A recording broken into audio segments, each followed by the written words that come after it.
Welcome to our live stream here on lichess and Twitch. Thanks everyone for joining us. We are hosting our team, the Pawnda and Horses Club, is hosting a Blitz tournament. I try to host a tournament every Tuesday night for our members. It is in fact Tuesday night, so therefore we're hosting a Blitz tournament, 5+3, 9 rounds, casual. Welcome to Astrobate, Mr. Coffee, XL Poker. Who else is with us here?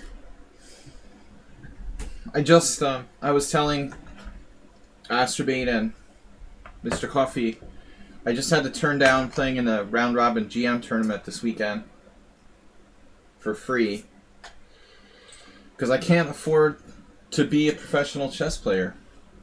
Actually, that's not being a professional chess player. Being a professional chess player is getting paid to play. Not getting paid to play is not being a professional chess player. So I can't afford to do it. Anyway, sadly, a friend of mine's organizing a tournament and needed a player at the last minute. And I won't be able to do it because we have to work. We have to stream. We have to teach chess. We have to make videos. We have to mentor people. So we've got this Blitz tournament tonight. Thursday is our subscriber stream. Thursday night, if you guys would like to, I like Chess 960 XL Poker. I'm not good at it. I should rephrase that. I don't know if I really deeply like it, but I think that it's very useful. It's the only chess, variant that's here that I really am pretty sure or certain that it definitely is good for your normal chess game. I think so. I think it's obviously it might not be good for your opening, but it's definitely good for your middle game. Yeah, I find it frustrating because I suck at the opening stage of Chess 960. I'm like horrible. I always get a disadvantage out of the opening, and it's kind of frustrating. So I got a little bit turned off toward playing it, but as far as whether it's useful or not, yeah. We should do a Chess 960 tournament again. I think we did one.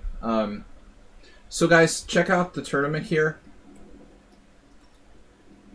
I'm actually playing a team game this weekend for the first time since I can remember, like a year. I have not checked who I might be playing. Board 2 with the black pieces against somebody. For our Budapest Team Championship, our Hungarian Team Championship starts in October. We're still holding simuls no matter what on Sunday nights. Chess is user named. Welcome. Guys, please don't forget to submit your gift subs. No, submit your games for Thursday. If you're interested, if you're a subscriber on the Twitch stream and you're interested in tuning into our Thursday stream where we go over games, please submit the games to me. My account is Sparklehorse on lichess, and that's for Thursday. So if you are a subscriber to the Twitch channel, you can in fact submit a game. Thanks guys for joining our tournament. Everyone's welcome to play if you're a member of the team. To be a member of the team, you have to have 100 rated games approximately. That's my only real requirement. Non-bullet. Yeah, I'm gonna change it to me, Mr. Coffee. Send the games to me again. Yabatis is not here a lot, so he's been a little MIA lately. But he is still alive and well. I found out today. But still, I need to have this study sorted out a little earlier than the last minute, so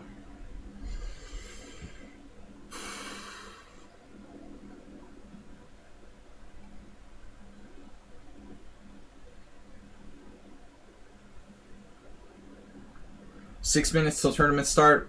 Sparkle Horse, Xerox, Excel Poker, Yevgeny, Goo, God Shankar, we just call him God, Dhruv Goal, Mule Skinner, Chess Falcon, Politz, Repun, Chess is user named. It's a very strange name. Ruslan and Asterbait. I sent out 3 messages, probably angering people like Excel Poker. You guys can disable messaging, but since Twitch doesn't allow me to send messages or emails to, and since I don't have Twitter because I hate Twitter, I'm kind of limited in how I can communicate with you guys to let you know we're doing something. All right, Bobby Fischer, it's just you and your opponent at the board, excuse me, and you're trying to prove something. Maybe, Bobby. Speak for yourself, though. I'm not sure most people are trying to prove something. Alright, Mr. Coffee, Thursday command was edited. Thank you. I see there's some lurkers. Jeroen, Nefudov, Kylor, Mule Skinner. Guys, please support the stream. Somebody gift like 500,000 bits so I can go play in a GM tournament this weekend. Take the week off. Anybody want to do that? Was the U.S. about to have Cold War with China? Seems like we already have. With China and Russia. To me, I don't know, man. What's up, Ripun? It's a very strange world we're living in, politically. It's only gotten stranger since COVID.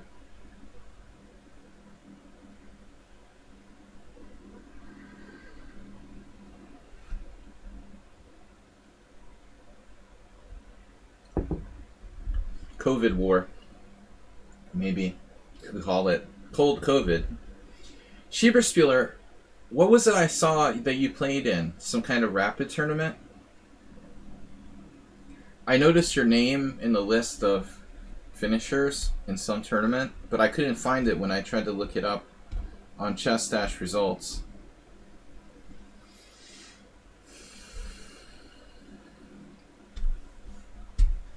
Alright, 4 minutes to go, guys. Please subscribe to the Twitch stream generously. Bring your friends.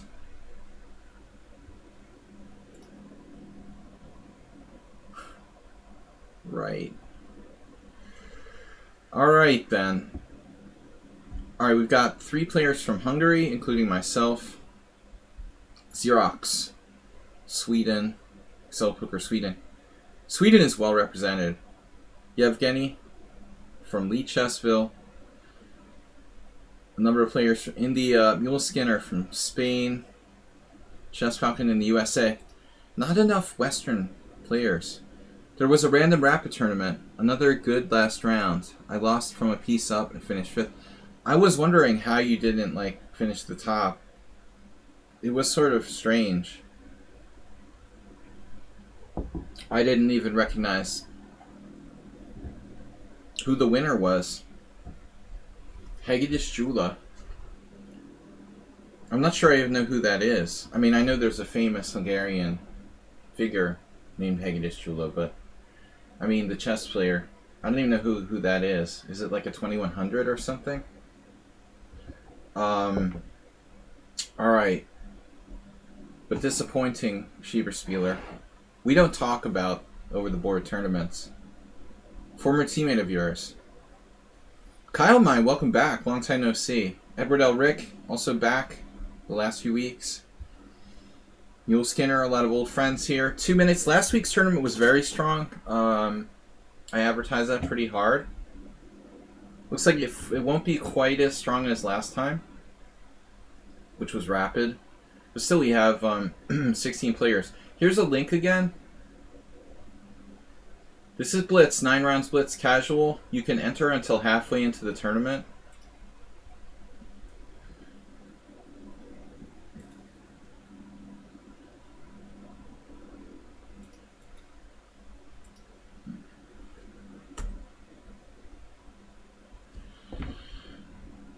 You're playing e4 again. You sacked... What was that? Edward went nuts last time. They must have changed his style back in the old country.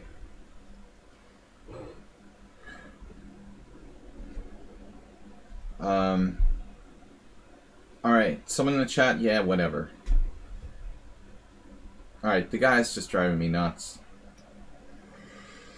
He's driving me nuts with the crazy comments in the chat.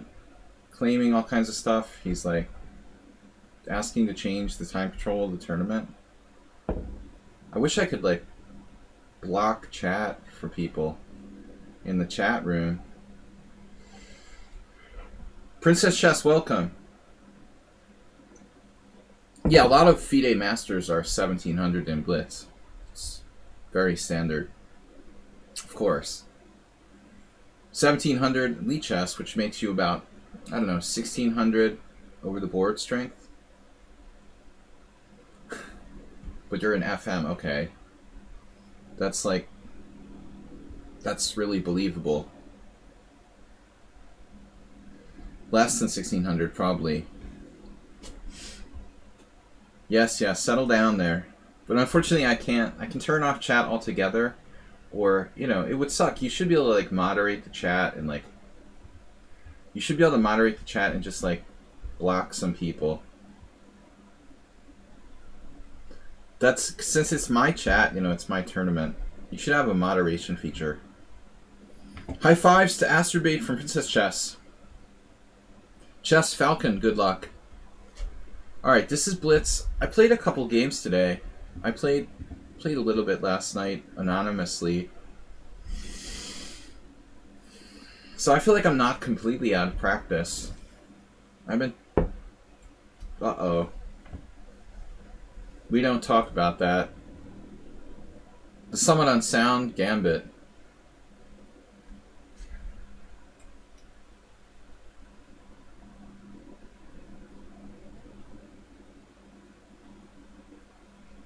This is like a demented wing gambit now.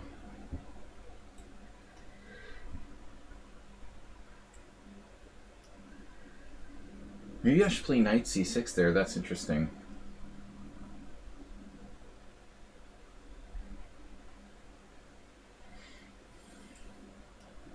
I have literally never played this position, but it has clear similarity to wing gambit.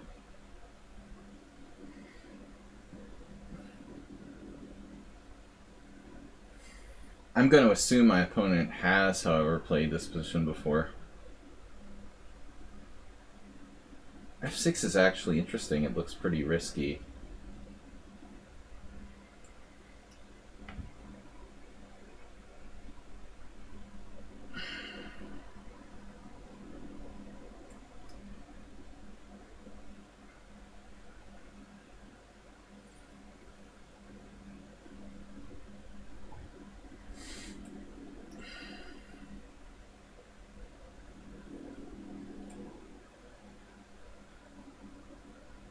Bishop g7 might be too early, but I've got to do something. Okay, this is risky, but it's life, you know. Crossing the street is risky. You might get hit by a bus. I shouldn't play something I've never played before. 2100 rapid. Chess Falcon. Got the crazy style going on.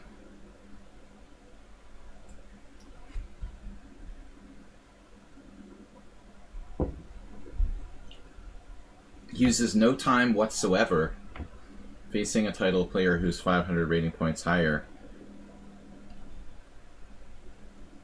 Seems like a strange decision.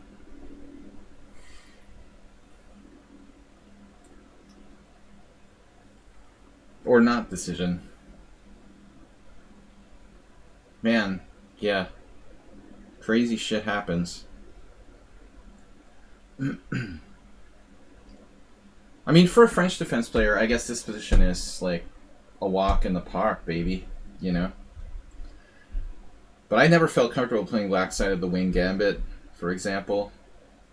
Advanced French, also not my thing.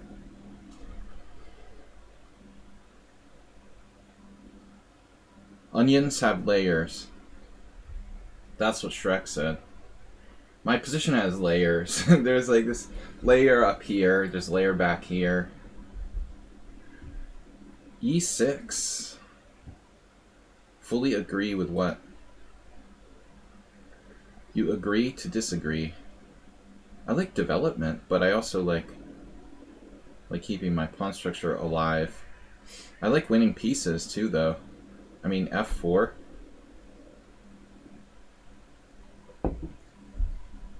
I kind of dig that.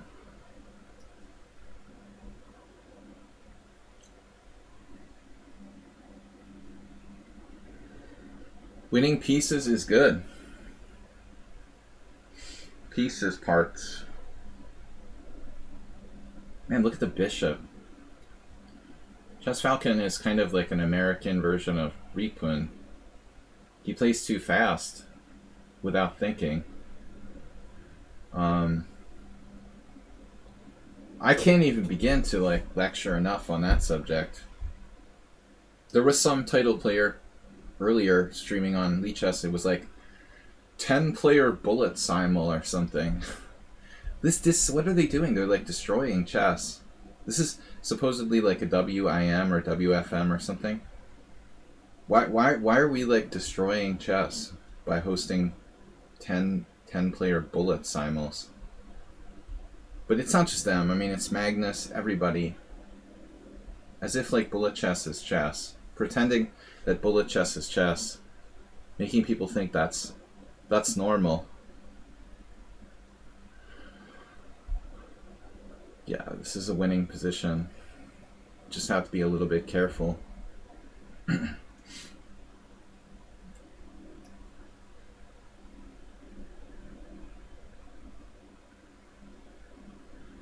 You know, there's that saying, you can never be too careful.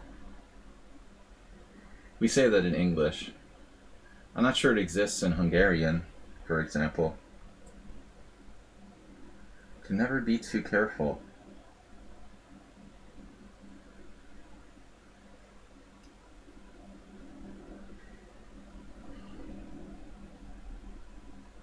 Chess Falcon, have you thought about like not being so psychotic and just trying to take your time and really play deep moves? It's too much bullet, probably. He's got 179 bullet games, so it's not, actually. He has 1,000 blitz games. He's actually higher in rapid. That's normal distribution, I guess. Around 200 points. That's surprising to me, though, that he's higher in rapid. Whoa. What?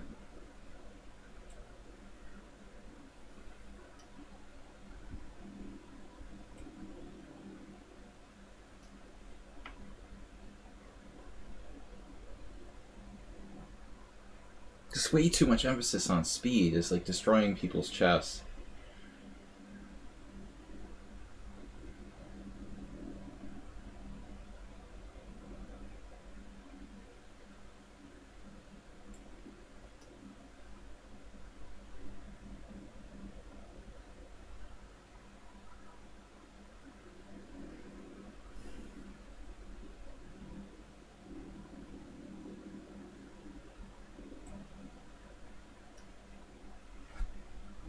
The need for speed. I don't want to make any... What was it? Paul Welker? I don't want to make any Paul Welker jokes. That would be bad form.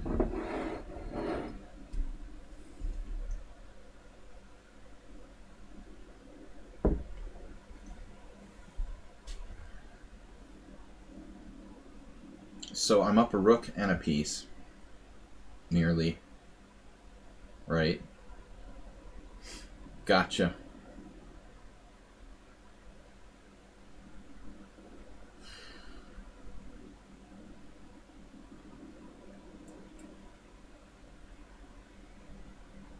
Yeah, I mean, I really ought to make some sort of sensible move here.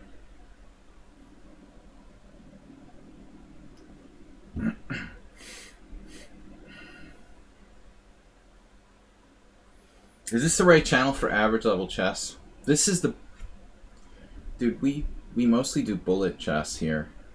Thinking is frowned upon.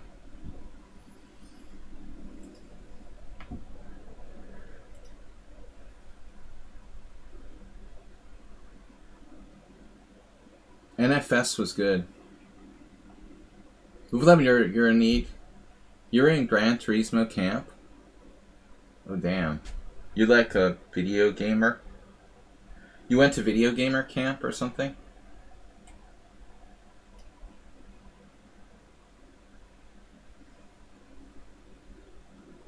Yeah, a lot of people like to claim that actually bullet is good for your endgame. I mean, there might be some sort of argument to defend that, but it just generally destroys your chess. That's the bigger problem. Yeah, if you're 2700, it's okay to play bullet because you know how to play normal chess already.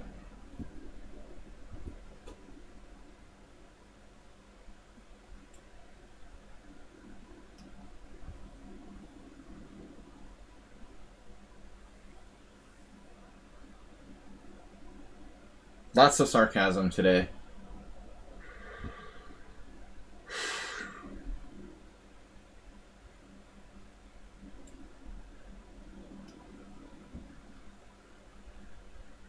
Oh, Schieberspieler. I was just telling everybody that International Master Bo Croce Albert contacted me today, and he's like asking if I can play in his GM tournament.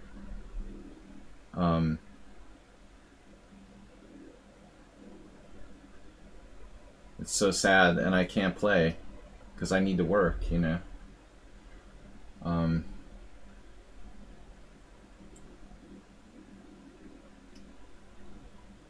Yeah, in the GM group. He had a player drop out at the last minute. But I can't play, you know, and just like not work. Sad. Not gonna be able to do it.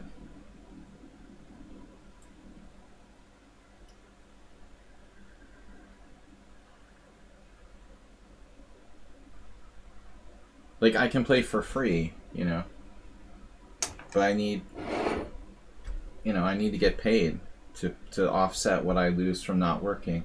I already did that once in the summer. I got paid less than what I would make by like teaching chess. This guy's freaking driving me crazy.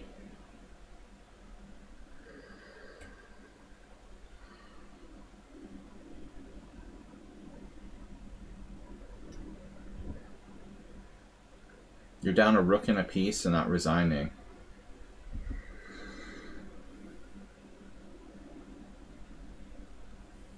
I try to tell people that they would get better if they would slow down, but no one listens. Practically nobody actually listens to me. It's really sad. Why do you watch my stream and then not listen to me? Like, what's the point of that? Ignore everything I say. Fine.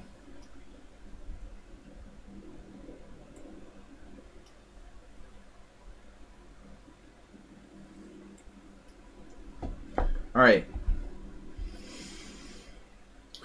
Yeah, man, look at the world we live in. It's hardly surprising. Bullet is okay for fun, but, you know, we've got people playing Blitz like it's Bullet. Vague 316, so this is another player. A lot of people, like, in the team, but then they have to, like, rejoin. Could be a lack of confidence. They just don't know better, you know?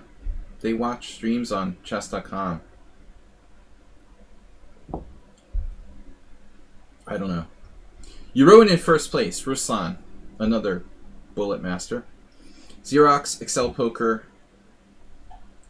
I mean, you know, it's okay to play bullet and it's okay to enjoy it, but you shouldn't like make that like real chess. You know, it's different. It's something else. It's like a adrenaline junkie game, but it's not real chess. The endless Pawnda team notifications make you want to get out of the team. Dude, turn off the notifications. What's your problem? There's a big button there. You just like click it and slide it to the left. What is your problem? Is that too much to ask? To simply slide a little slider over? I know that that's difficult. The endless notifications. You're only allowed to send 7 notifications a week, and I send 3. It's pretty brutal. Exactly. It's like 3 per week. Yeah, Excel Poker left the team too. He left all teams. We have any games left? Repun is still playing. Wow. He had the longest game, 80 move game with me the other day. Wow, is that an upset of Goo? Goo upset by Repun. The other Bullet. Actually, they're both fast players, but I think Goo is better time management.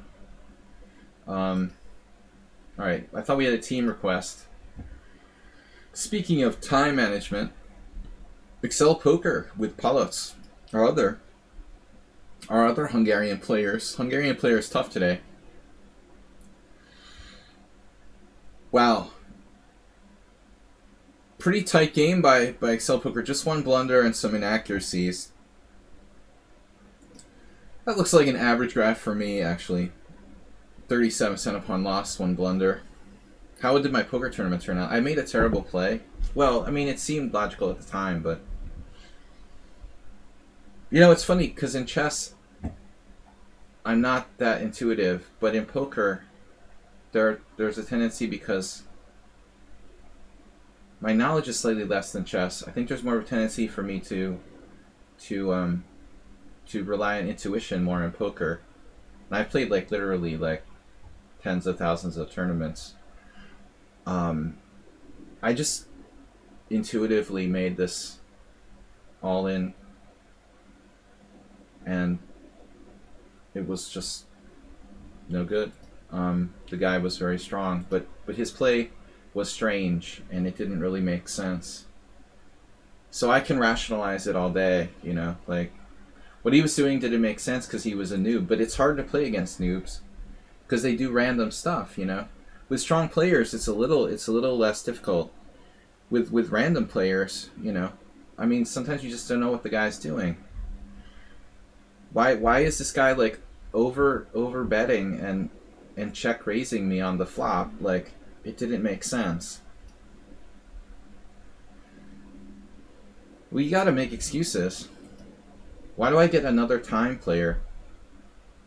No, I mean, you gotta try to understand. I don't know if you play poker, Niels, but you've got to try to understand why you do things, and was there a good reason or not, you know? I mean, after playing tens of thousands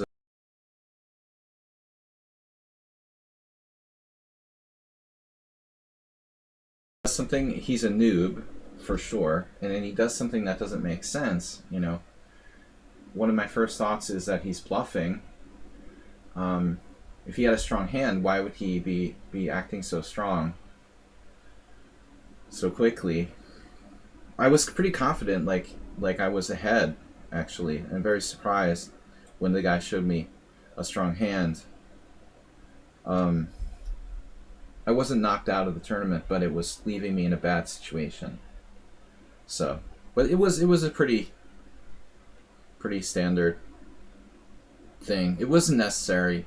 It was a mistake. I mean, I'm not making excuses. It was a mistake, but it was yeah, I can rationalize my mistake. It wasn't totally hopeless, or it was a single question mark blunder, not really a double question mark. There's some rationalization for what I did.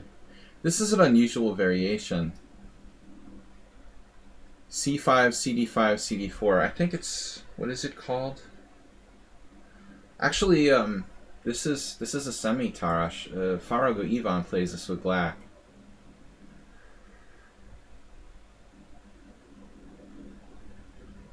I mean, I don't know. You have a limited amount of time, and you just have to take chances sometimes. It's not a Henning Shara. It has another name that I can't recall. This is not the Henning Shara. Now it's a full-on semi-Tarash. Ivan plays this stuff with black for a draw. He had a number of games in this variation recently, in the last couple of years, that I saw in my tournaments where I played with him. He was relying on this to make a draw with black. But white's like a little bit better.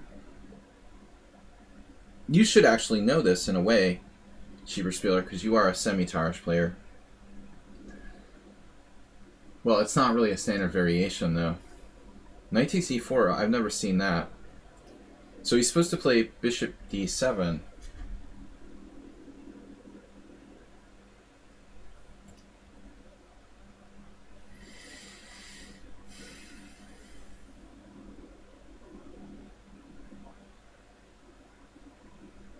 I mean, he's losing a pawn here.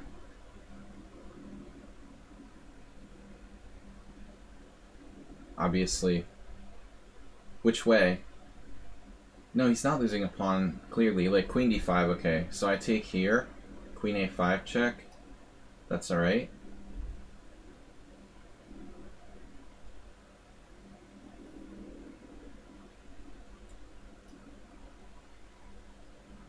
Right, I mean, no, that's a normal semi-Tarish. Yeah, I call it a semi-Tarish, but actually, I don't know what I should call it. I don't know what you call this. I guess technically it's not.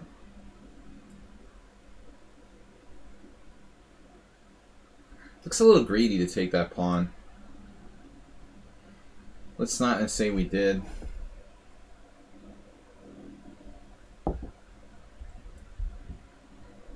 Delver flips, welcome.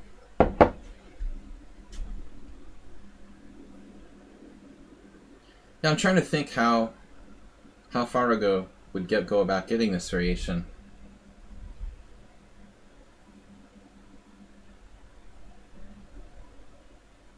Playing the semi-Tarish move order, then taking with the E pawn. What, does that make sense? Like a weird Tarish move order?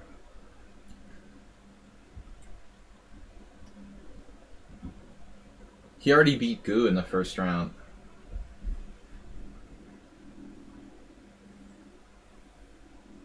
Everybody's a smart aleck.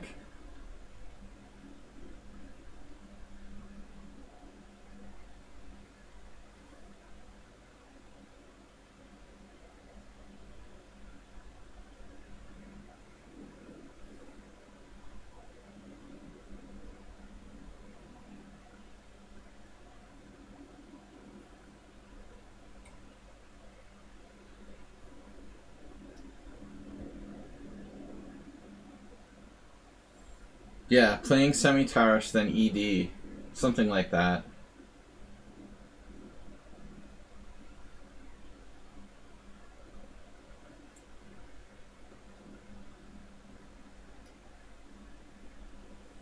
I should probably just take that pawn. Yum yum, another pawn. But I have the sneaking suspicion I should develop my pieces. Usually a good idea. What about rook fd1? Like, where's his queen going? You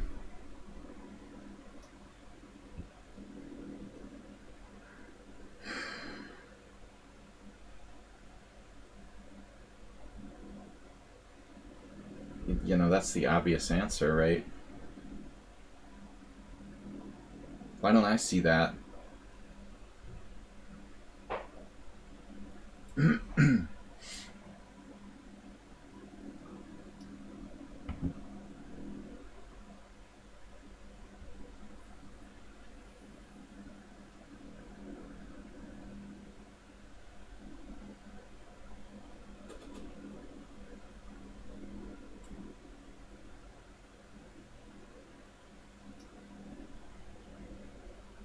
How can he be this fast?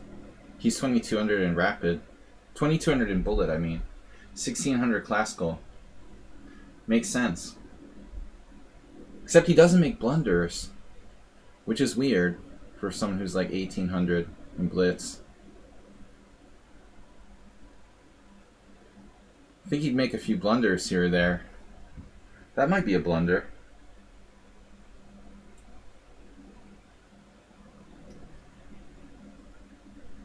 Bishop takes d8. I was sure he would play it. Bishop d8, d8 was awesome. He's just not very careful about his pawns. Well, they're just pawns anyway.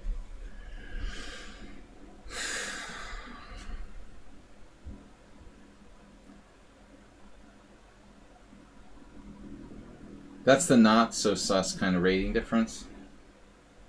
I mean, it's unusual for this bullet rating, though. He claims it's because he's a specialist in ultra bullet, 30-second bullet. But again, you know, he's a very exceptional person. Like, he's obsessed with bullet and moving fast. So his speed is massive compared to most people.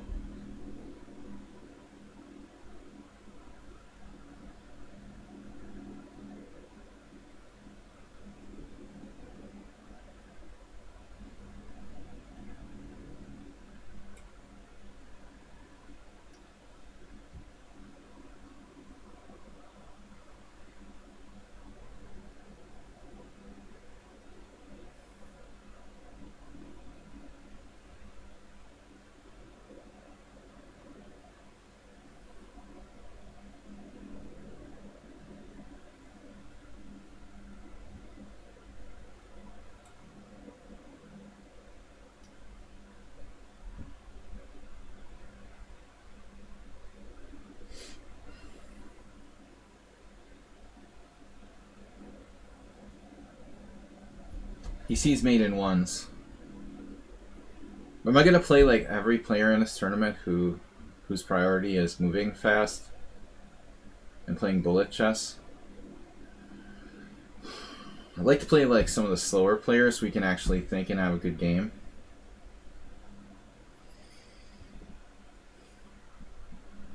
No, I mean, I'm clear 2 pawns up. Black doesn't have enough compensation. I'm not moving fast. He still has more time than me.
What do you think Black's Centipon loss is here?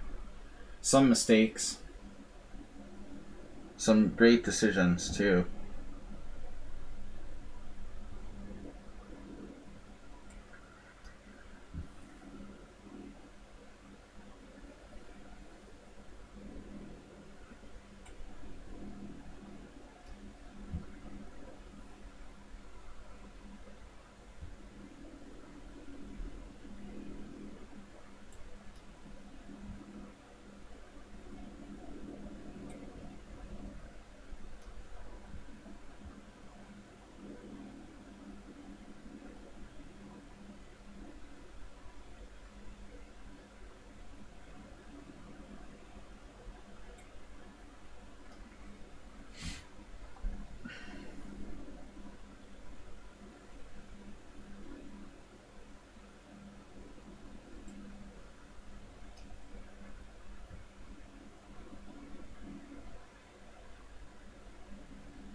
He can even like type in comments during the game.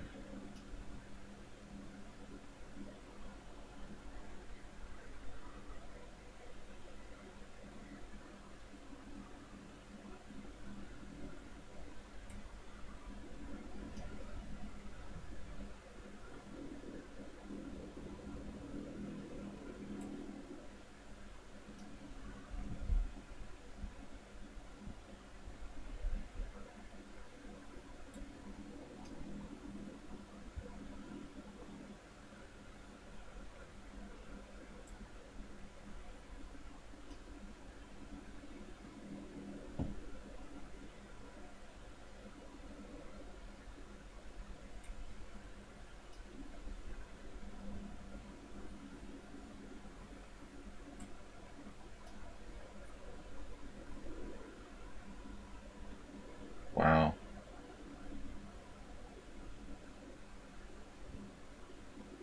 That's pretty impressive technique there.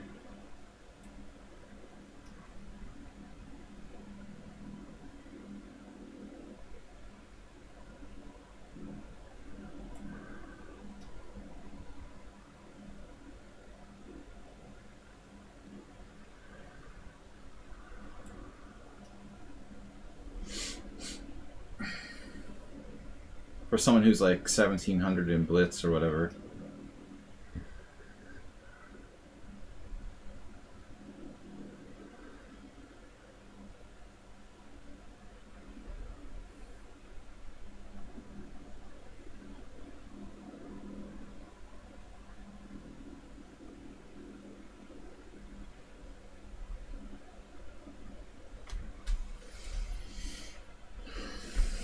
Excel Poker with 2 points. Yevgeny with 2 points. Oms is here. Guys, please don't forget to donate, support the stream, and subscribe. I didn't even have to say it. Move 11 just donated 15 gifts tier sub 1. Tier 1 subs to the community. Damn. Dabo 5000 Kyle Mind. Retarded Warrior. Not so PC. Goo 888 and Turnip Swagger. Man. Very generous Move 11. Thank you. Before I even asked, he was donating 5 gift subs. Gift tier sub 1.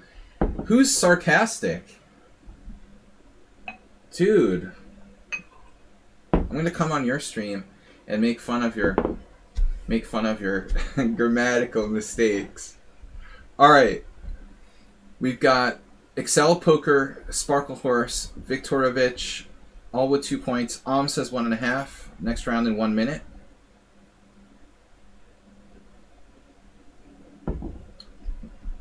Xerox, 1.5.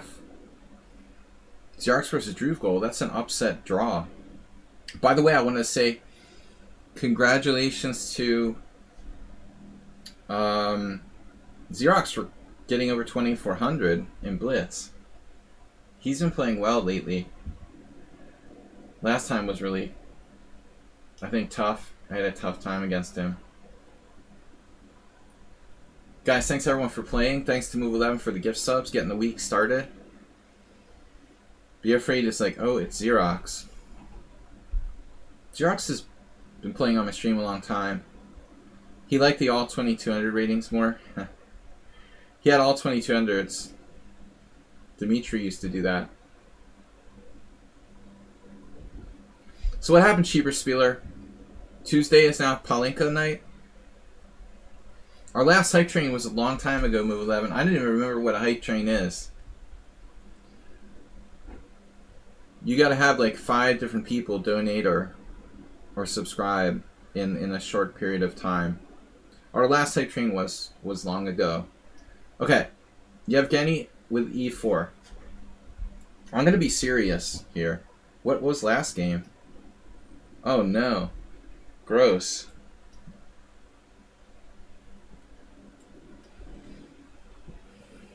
Bokrosh Albert. Speaking of Bokrosh Albert, Albert plays this line. I mean, some people play this line. This is an easy line to learn with white if you don't know theory. If you want to start playing E4 but don't want to study the main line, stuff. Princess chess with the gift, whatever. Sheba Spieler is just gonna make fun of me. I'm not gonna say anything anymore. Queen d2 is a main line.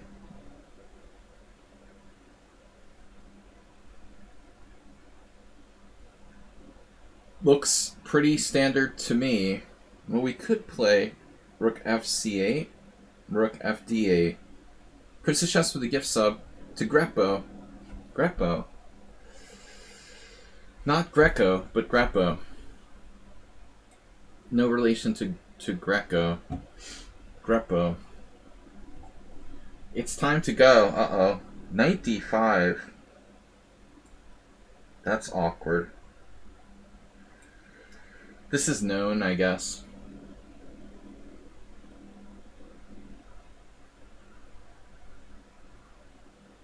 Do I have any crazy moves like knight takes e4?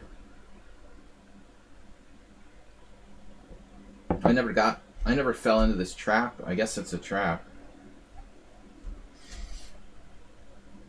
Yevgeny's also doing the play too fast thing. He's got like Nefedov's disease. You go to Ukraine, you come back, and now you're playing bullet. What happened to you?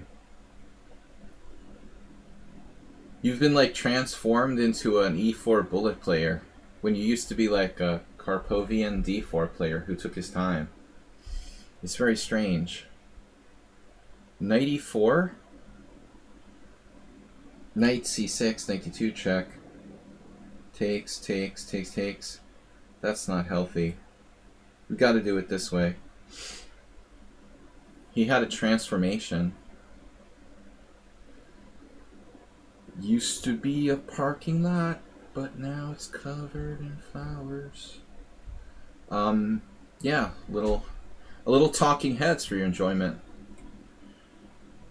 Great band. I think one of the first great alternative rock bands, in a sense. Yevgeny was transformed from a parking lot into a flowery bullet field. It's just theory, that's all. Theory.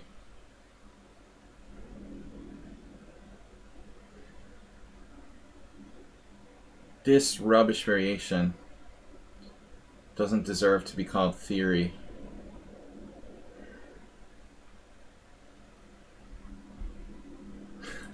I hate this stupid bishop b5 thing. Self-respecting theoretician would play this. It's for wimps who don't want to bother to learn the Open Sicilian.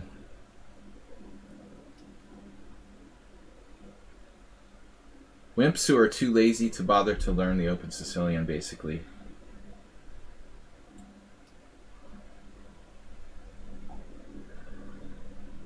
Yeah, Psycho Killer, one of their most famous songs, of course. Now I have knight h5, so we can go into pure GM Zhigalko plays everything, man. I mean, what doesn't the guy play? He plays like everything, but he's like the leading bullet player in the world or something. But because GM Shigalko plays this makes it good. I mean, I think that it's okay, but it's not great. It's kind of like playing the London system with white against, you know, well, it's the same thing as the London system on the other side of the board. It's like a sort of, I don't know, d5 was my original plan, but it might be better just to knock out his bishop. There could be some downsides to that too.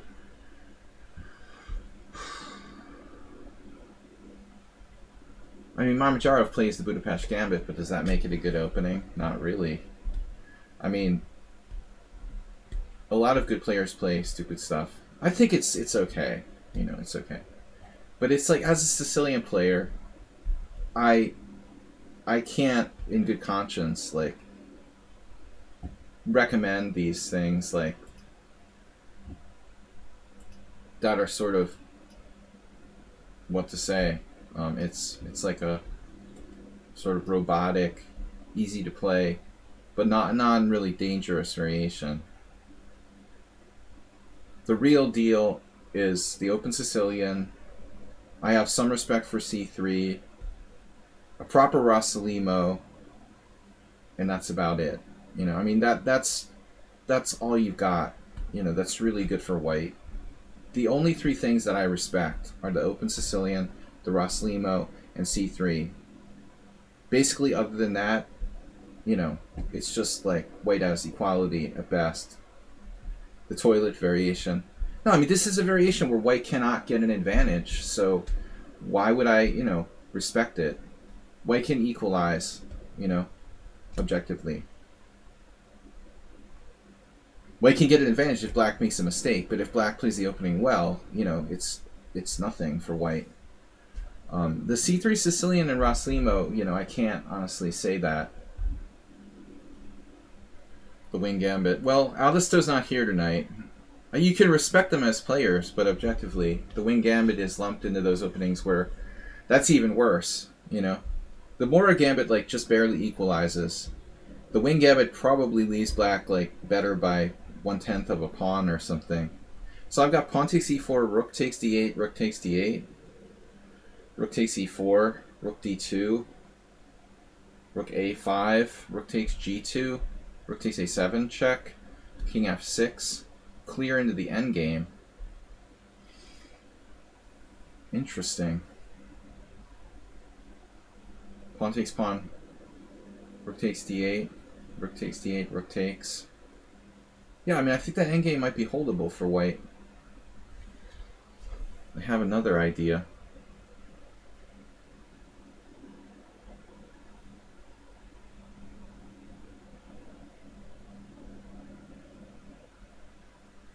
I think we go for it, and I'm not worse.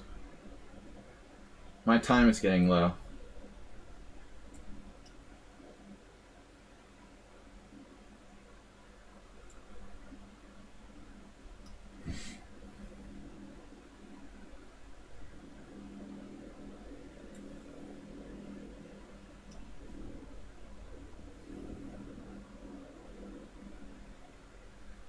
This was a stupid move by me. Yeah.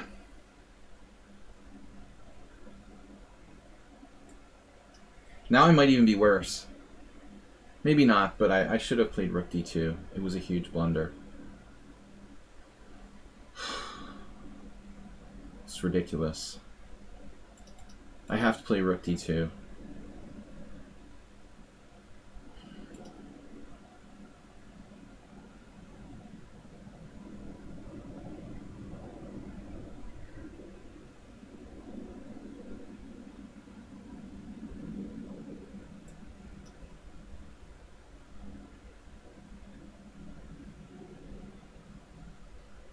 Whoa.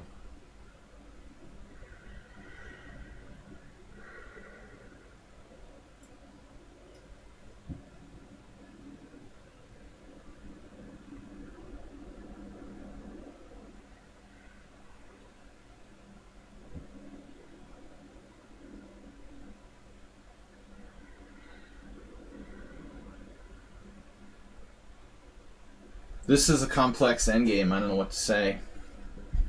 Other than that. Welcome to a complex endgame.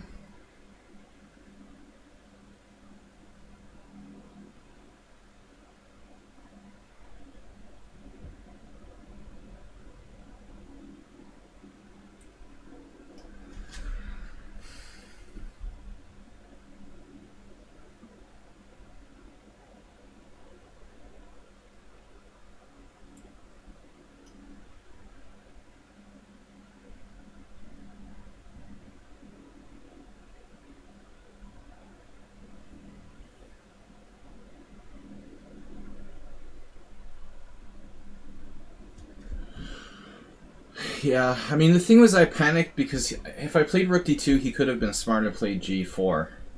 And I kind of overthought it. But I still probably had to do it objectively.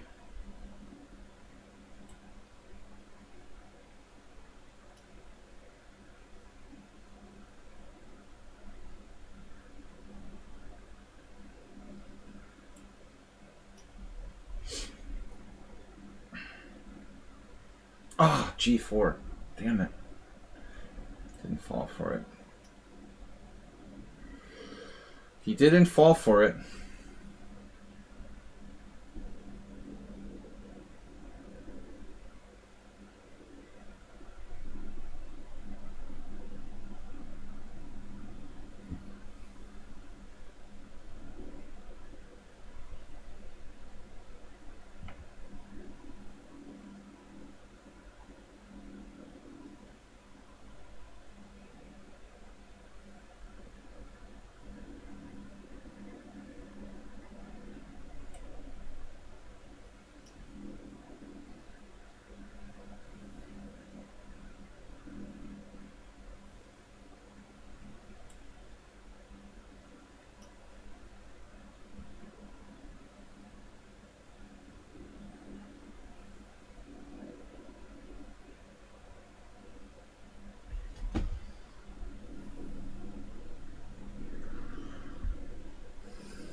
It's a good thing that Schieberspieler had his Palenka night tonight.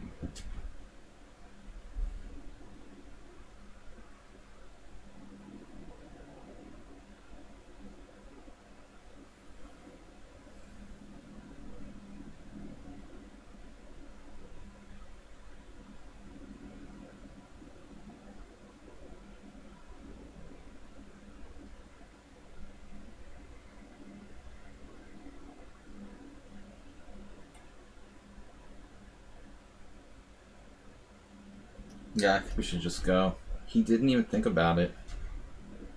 Oof.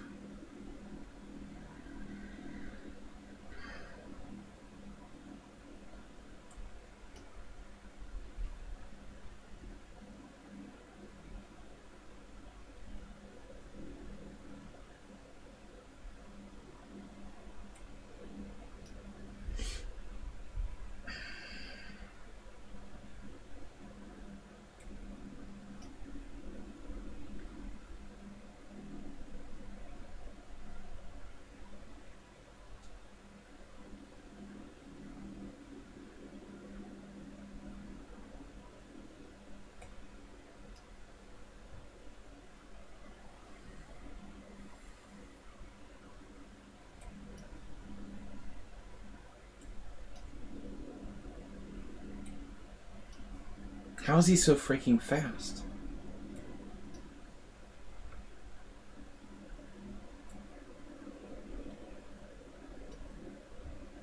It's like he's a different player than he used to be.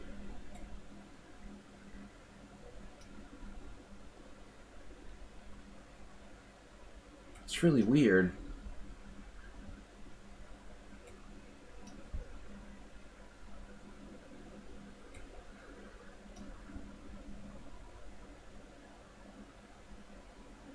He was never a speed player.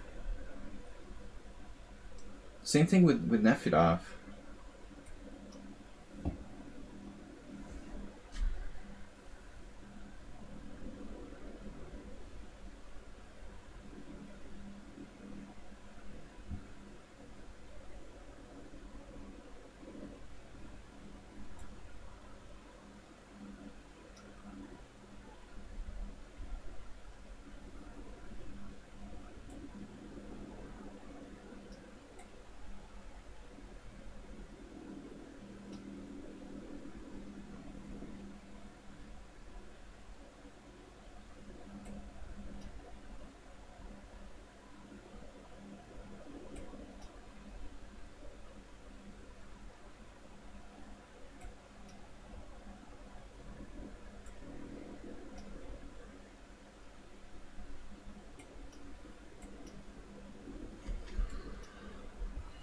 He lost a theoretically drawn position. He's only cut off by 4 files there. So, by 3 files.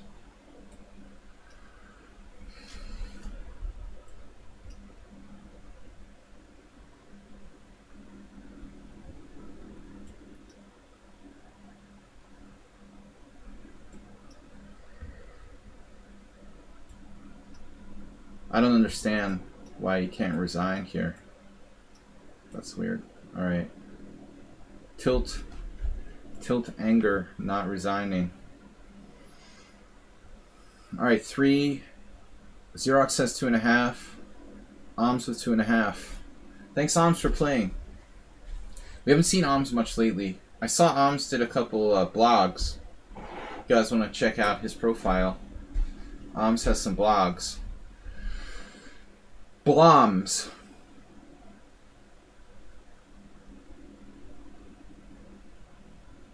Yeah, well, I mean, playing on against people you hate or something is normal. But hopefully he doesn't hate me. I don't know. That was a theoretical draw. Cut off by 3 files. It should be 4 to win. I need 4. So I'd have rook e2. I only had rook d2. Not that it's that simple to draw. Like, it takes technique.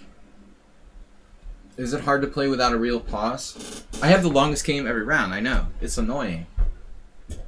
It's extremely annoying, man. Of course. I should make the breaks longer. With my style? Of course.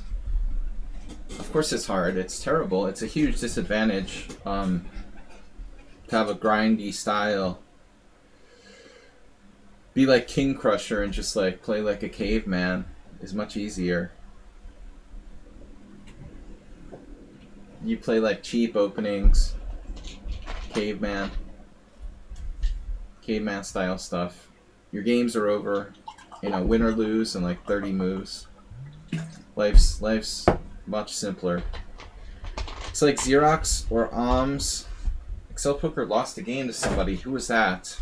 One of those guys? It must have been Xerox. Excel made this comment. Oh yeah, it was Sweden. Swedish showdown. Astermate, I resigned to the fact that my chess play is only for the Astermate.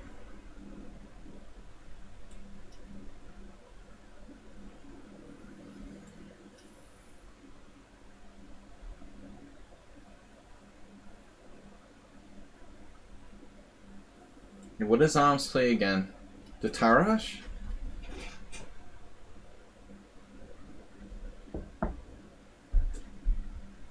Why was I thinking he played the Tarash? He's been away so long I forgot what he plays. Lasker variation? Alright, let's just play something to avoid main line here. I normally wouldn't play that.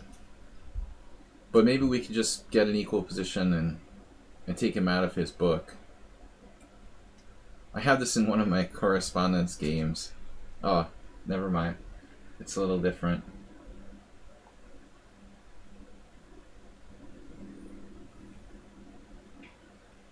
Yeah, I don't want to have a bad Queen's Gambit. So this is a little tricky. A bad Queen's Gambit accepted, I should say. So what am I playing here? Like a bad semi-Tarash? Oms is well prepared in the opening. I guess A4 is reasonable. Man, everybody's faster than me. Damn, dude. Why am I so slow compared to everyone else? Doesn't anyone like to use their time? I'm like the only player on the planet who uses his time. That's really disturbing. What's up with that?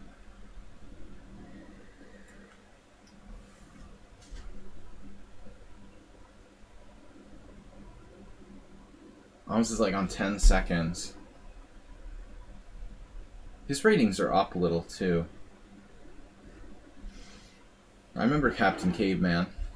The Europeans aren't going to be familiar with that. That's totally our generation, Mr. Coffee. Or, well, I don't know. I'm probably older than you, but close enough.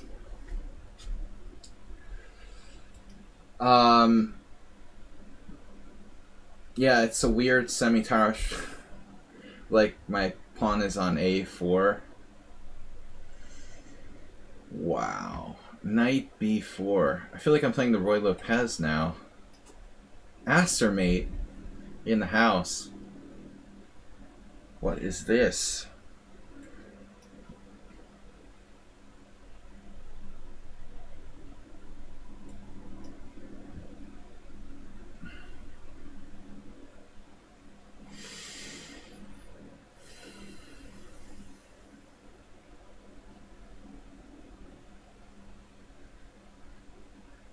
I mean, obviously a5 has to be considered. It should be considered.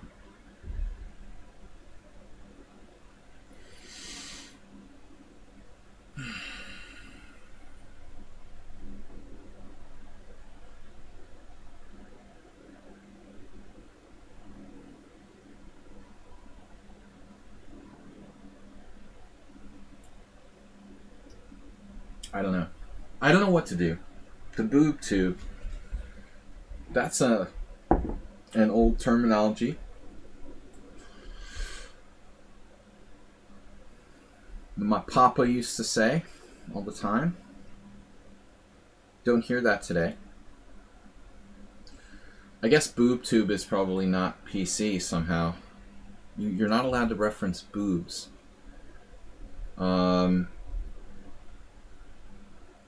But seriously, whatever. What am I doing here? Playing chess. Last time I checked. Look at him.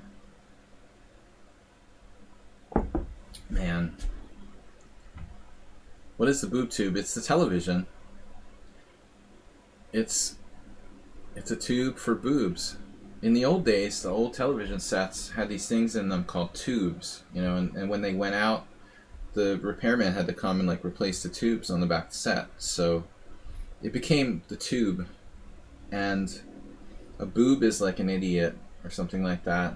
So it's the boob tube. It's television for idiots, or entertainment for idiots, basically, in 50s terminology. Old slang. 50s and 60s American, you know, popular slang.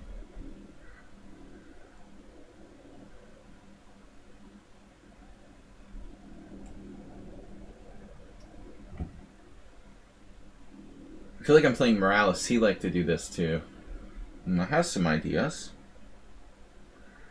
We're not lost yet.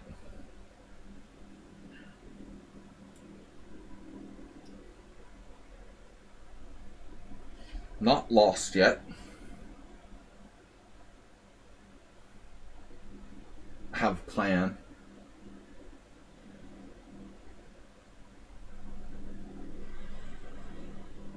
The IQP is underrated in practical play.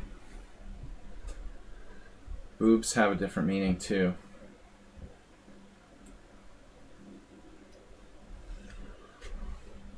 An appendage. A boob is an old word for idiot. Yeah, like most words in English, they have multiple meanings. That's what makes English a very difficult language to master. Exactamente.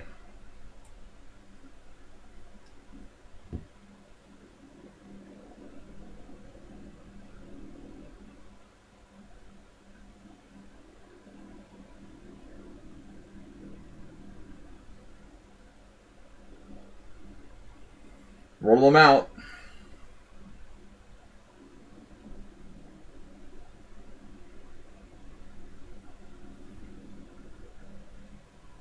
Let's concentrate on chess. Cooking Rooks. Gifted tier 1 sub to Dr. Trip Chance. Very generous. Dude, man. The boob dude.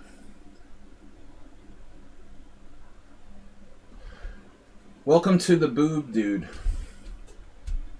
My new streamer name. That would not go over well. Close relation to boob tube. I wonder about rook g3. That would allow knight h5. We have some attacking chances here. Back when young children were used as a TV remote. My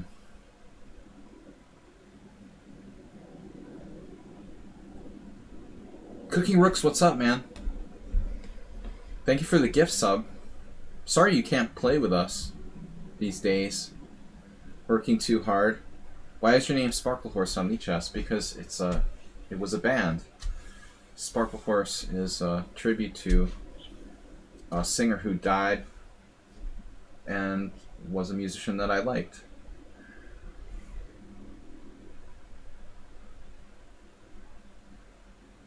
Not my favorite band, but at the time when I made the account, I was listening to them a lot.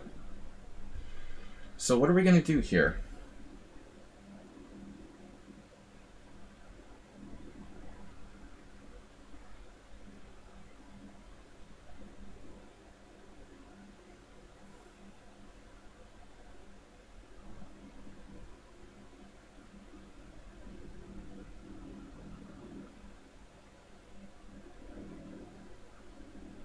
Damn it, where's the win? Dial me a win. Dial me a W. I don't know, we have to retreat this.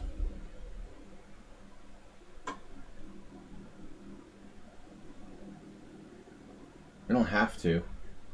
What about the Aster mate? What happened to the Aster mate? What's an Aster mate? I started playing more and more like Aster mate. I've got an Aster mate game that I played. It's Slaggy does the Aster bait attack for Thursday. You're young, Ripun. Very young. Millions of... It's impossible to know all musicians, obviously. Rook h6 takes, queen takes. Damn. I'm getting a little bit frustrated here. Man, this guy is just out of control. Solid. What am I gonna do? I'm gonna cry. I'm gonna cry very soon. Jesus Christ. Excuse me. You're pissing me off now.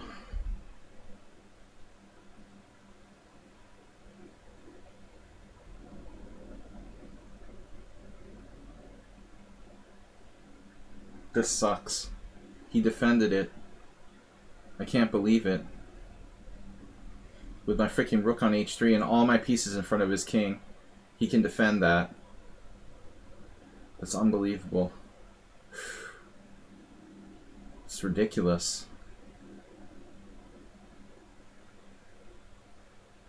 With 30 seconds left.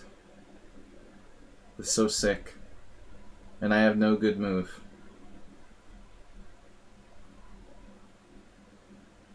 Wow.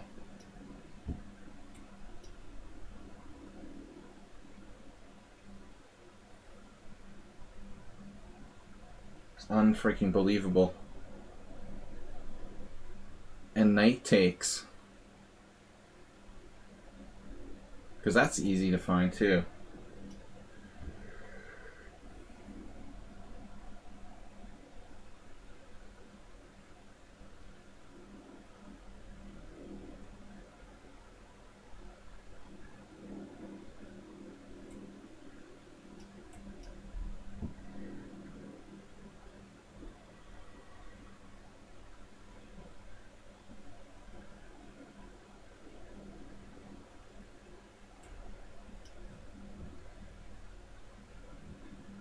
Jesus Christ.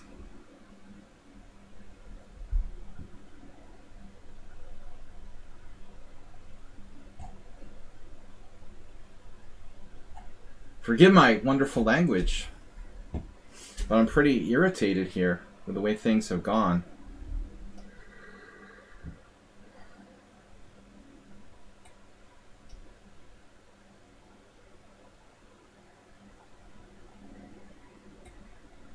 How's my rook?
Yeah, alright. Draw. Tough game. Wow. I can't believe I wasn't winning after rook h3. I couldn't find a sacrifice or anything. That's so sick. How is this not a winning position? Computer is going to bust you here. Maybe I have something insane like knight h7. I just couldn't conceptualize it. Where's the win for white?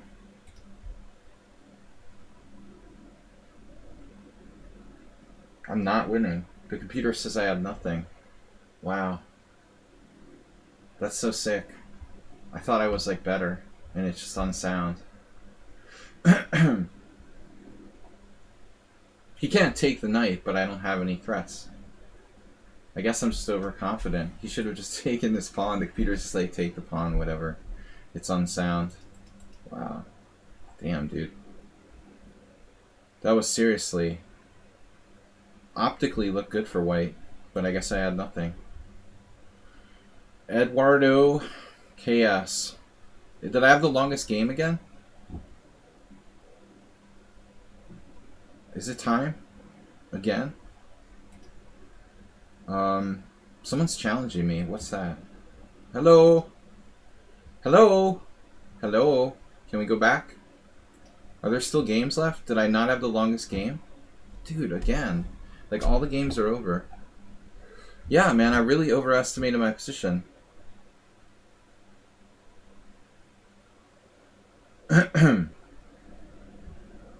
Have you ever... No challenges outside of the tournament, please. I haven't... Yeah, not lately, Ripun. I mean, I guess if you're, you know, Hindu or something and you believe in reincarnation, it's possible. You have the feeling we're gonna play? You have the feeling we're gonna play?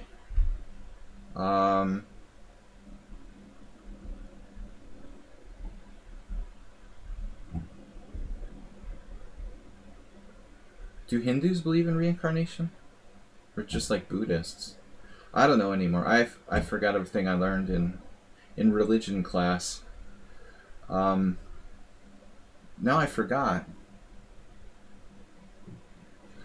Knight f3. Cheesy noob. So, haha. Excel Poker was all psyched he was going to play me. Cheesy Move's new move is Knight f3. Now he plays Sicilian. Cheesy noob playing open Sicilian. I'm going to have a beer. As I escaped Excel Poker. No, it's in Hinduism. Okay. Yeah, I mean, I had this really good class in college, but I mean, it was really literally 25 years ago. It was like my favorite college class that I had on religion. H4 is not usually played here. It's often played on move 3. But it's definitely interesting.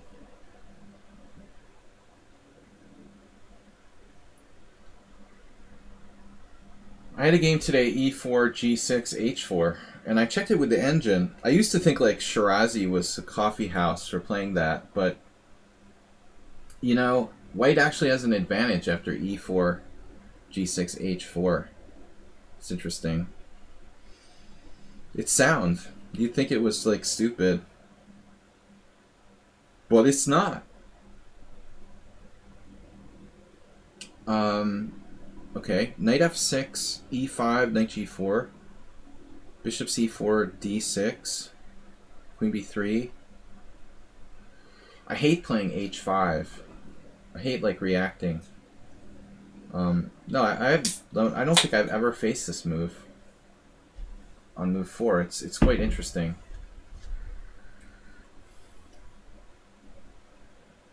I have a similar variation I play against the 3h4. The basis is, first of all, that this knight, you know, can't be attacked by h3. So our first idea is that, of course. So d6, is d6 a good move, or should I play c takes d?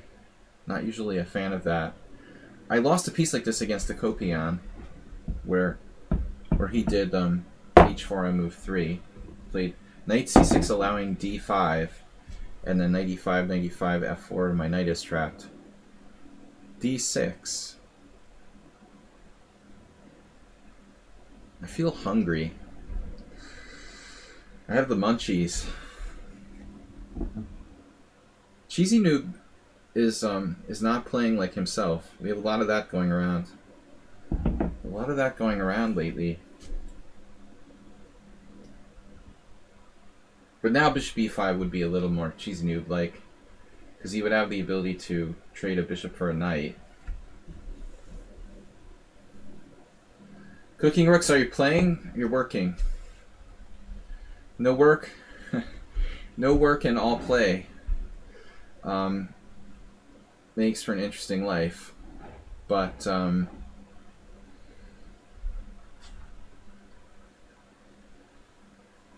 yep. Yup. So we have a serious pileup on I-95. I mean, White's going to lose his e5 pawn if he's not careful here.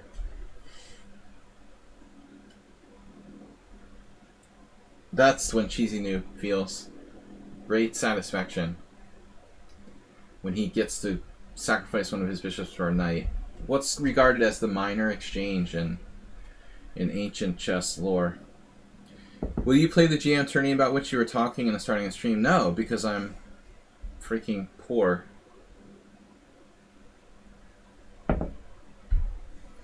Because I'm not a wealthy chess tourist, unfortunately and sadly. It was a last minute thing. My friend asked me to play in his GM tournament, and I can't play because I'm broke due to perpetual chess. Yeah, it's on the Hungarian-Austrian border, just over the border here in Hungary, near the western northwest city Győr, near to Austria. I won't play because I can't afford to take like 9 days off of teaching. Sadly, he's willing to let me play for free, but it's too much. I took too many holidays this summer, and you know, that's just. Then you can play it. If it was in Budapest, I still probably couldn't play because I just need the money. I need to work. In the summer, I played in an IM tournament, but I was getting paid to play something at least. But tournaments where I don't earn any money are not really that viable. Here comes the Knight Brigade.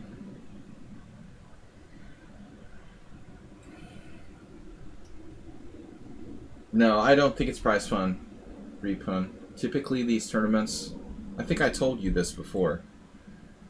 The typical like Grandmaster and IM norm tournaments, you know, people basically pay entry fees, and there's no prizes usually. There could be, you know, in some where there's like a sponsor, but in most of the cases, the tournaments are organized specifically for the purpose of people getting norms. You know, so there's really no need for prizes. Let's say.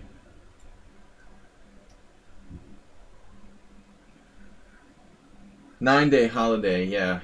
If he called me up and said, I'll pay you 300 euros to play, I'm desperate, on Friday, I'd think about getting on the train.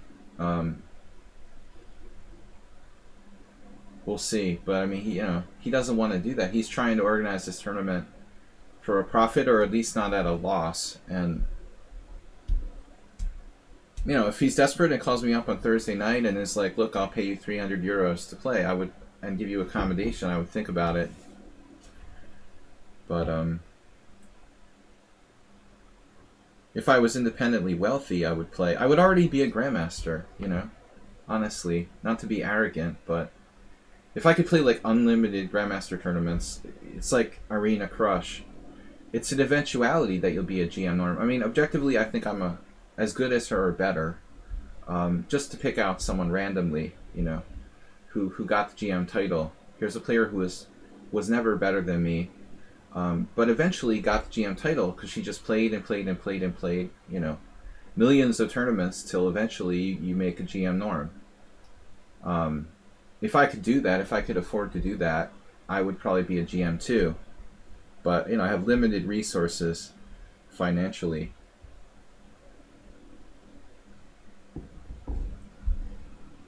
If you can play, you know, if I could play 10 Grandmaster tournaments per year for like 5 years, I can guarantee like a 99% chance I'd become a GM. But it's not so easy to make that happen. My boss.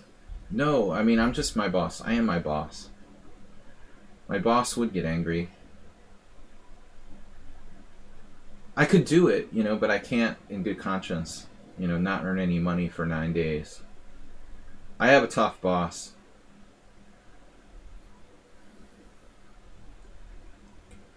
My boss he's a real bastard. Pegasus, Sweden, thank you for the donation of 50 bits. Got on the board. We're almost there.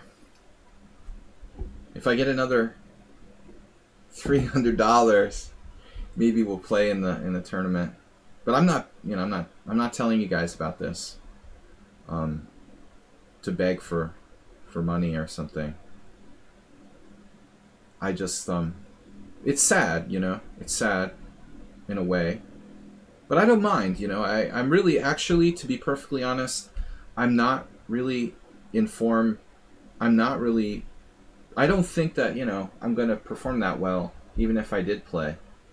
I mean, I played one tournament back in July. I play a lot of Rapid and Blitz online, but with you guys. But I don't think that I have, you know, Grandmaster norm performance in me. I'd have to play all the time, you know, again, like I did 15 years ago, to have serious chances for something like that. Cheesy noobs.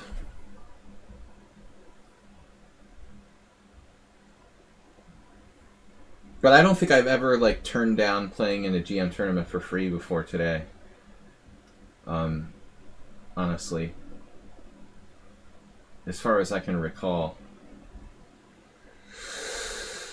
God! What do I do? Cooking Rooks, thanks, man. I am my own boss. I never had a classical sort of job, you know. Though I could have. I made you very emotional.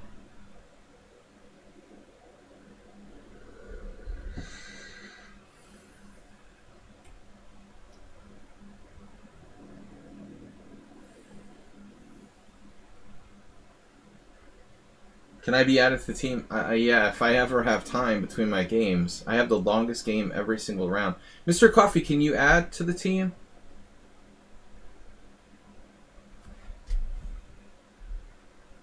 It's sad, though, when you're a player who's like me, let's say, an average IM, and you have an opportunity to play in a strong tournament and can't. You know, that is a little sad, but we'll live.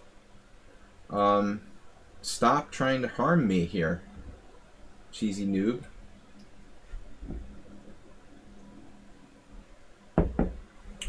He's really defending super, super tough. I'm mildly irritated. You got them? Awesome. Thank you. Man, everybody feels like they're accelerated. Why does everyone feel accelerated? They're getting faster. Snap! Nice job. He missed it. Could have eaten that nugget. Chicken nuggets. Cheesy noob just didn't stop to think about it. That C1's covered. He's also playing too fast. Check him out. He's 22-18, by the way. It's the new Cheesy Noob. He went to He went to Yevgeny Nefedov speed school. Maybe Repun is like giving speed lessons or something. Why is everyone so fast all of a sudden? Is someone like giving lessons on how to move fast? We're seeing a whole different perspective here. I mean, that's 2 pawns up in an ending.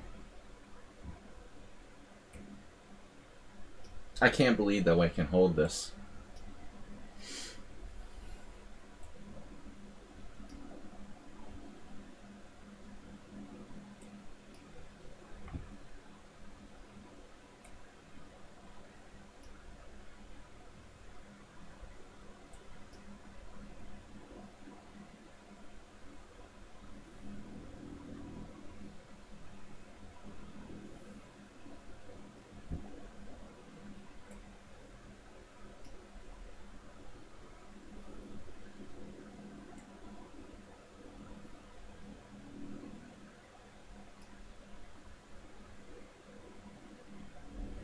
Everybody tries the same thing. They're like super, super fast.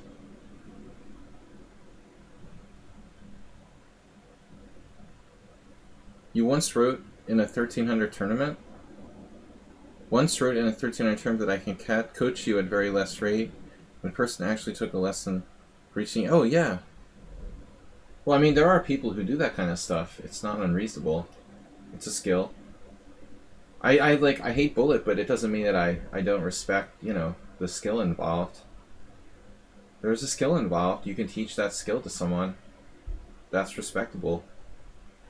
There are people who coach that kind of thing, sure.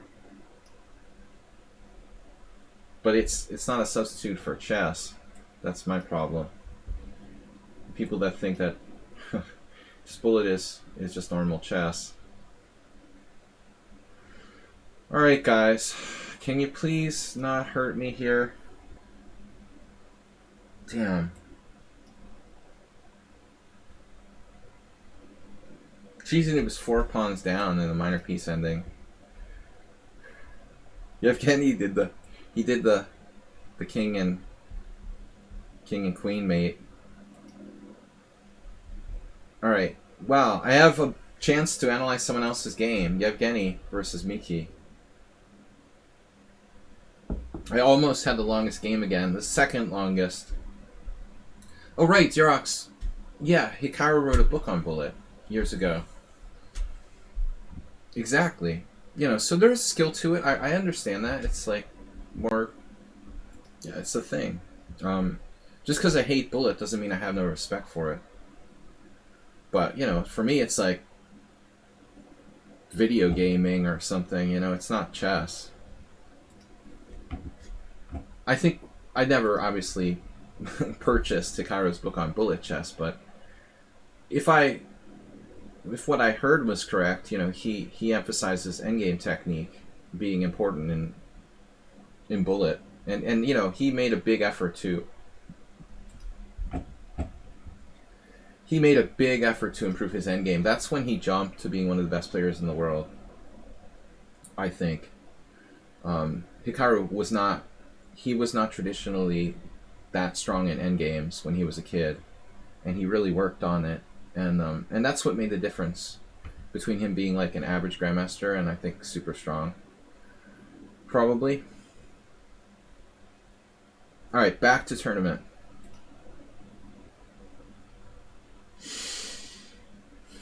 Zell Poker, finally gonna... What'd you do? You beat Oms. That's a good matchup. Have you guys played before? Because Oms hasn't been on my stream much. He used to play a lot, but... Actually, you're both German. Alright.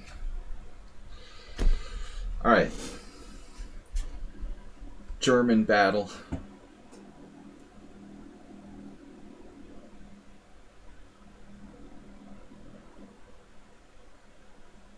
We always end up talking about bullet. It's annoying.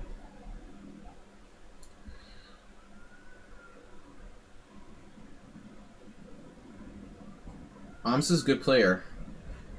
Alright, Excel Poker. I've been playing D4 like last couple weeks. I don't know why. I got kind of bored with knight f3 and really frustrated with the... I got really sick of playing knight f3, g3 all the time. I sort of like... I think at one point, like, I just swore to myself, I'm going to stop playing that crap. You know, it's just like harmless. I had so many tournament games where I got nothing out of the opening. Please play the tournament or we will lose a GM.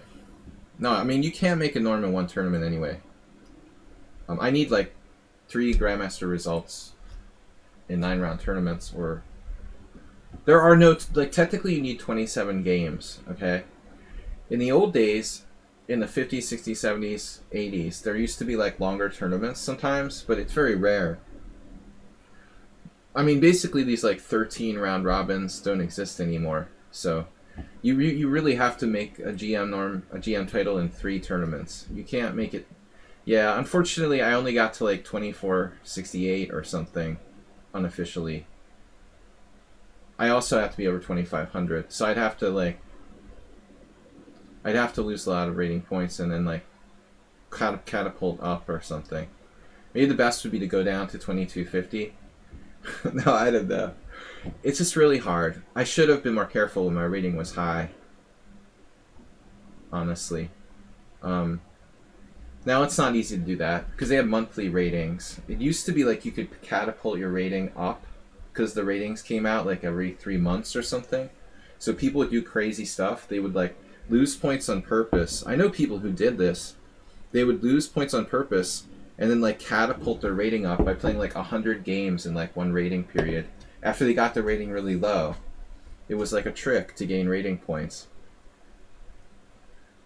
What am I doing here?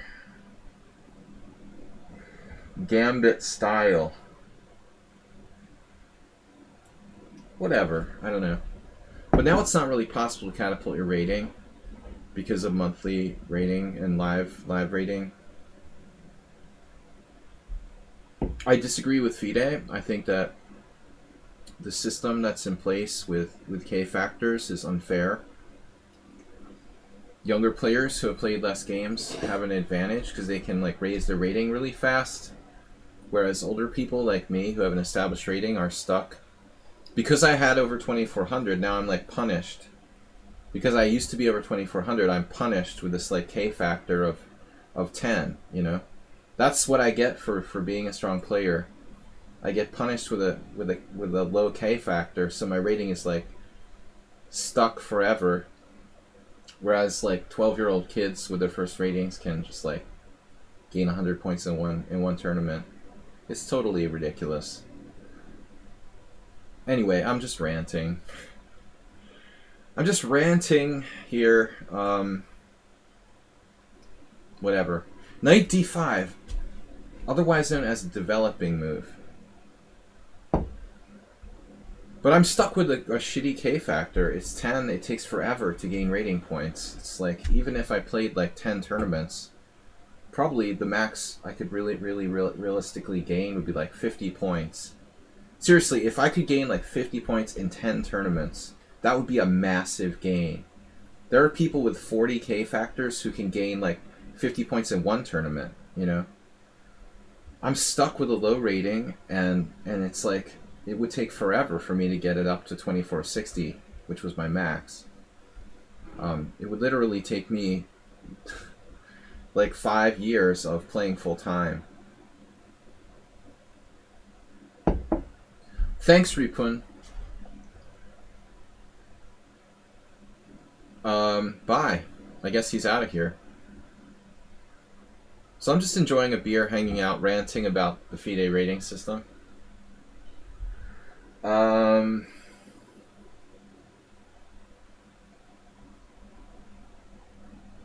knight d5 is not a bad move, to be fair.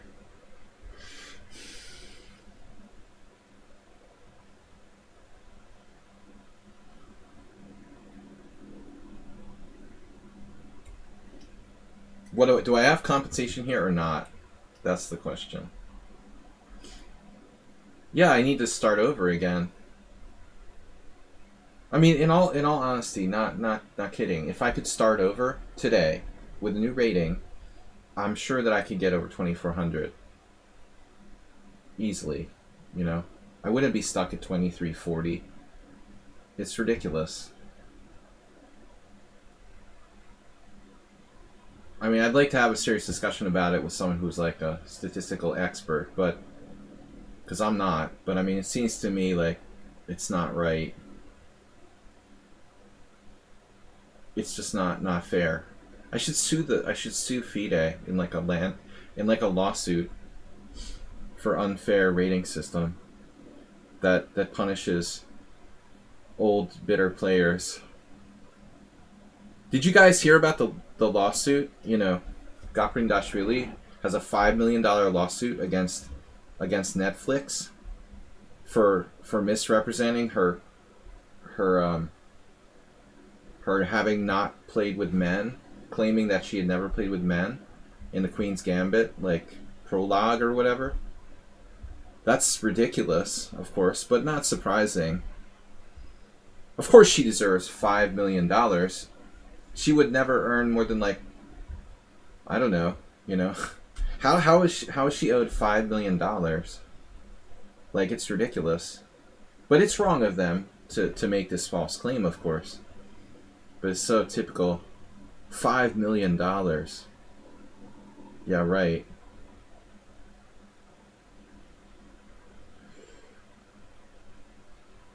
Netflix claimed that she never played with men or something like that, and it's not true. I mean, it's kind of like Susan Polgar claiming she was the first women's player to be a grandmaster, which was also a lie. I mean, Chibornidze also was extremely strong after Gaprindashvili. For Susan Polgar to claim that she was like the first men's grandmaster or whatever is absurd.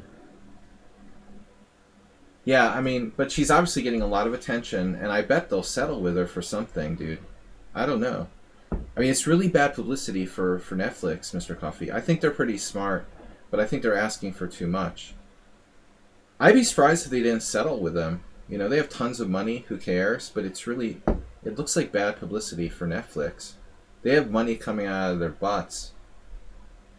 It's crazy, though. I should think of something to sue Netflix for. Oh well. I don't know, man. She's not going to get $5 million, but she might get something significant.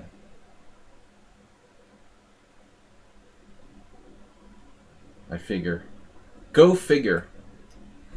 Here comes Excel Poker. Bring it. Bring it on the king side. Rook d6. We got ideas. F5 takes. I was gonna play what?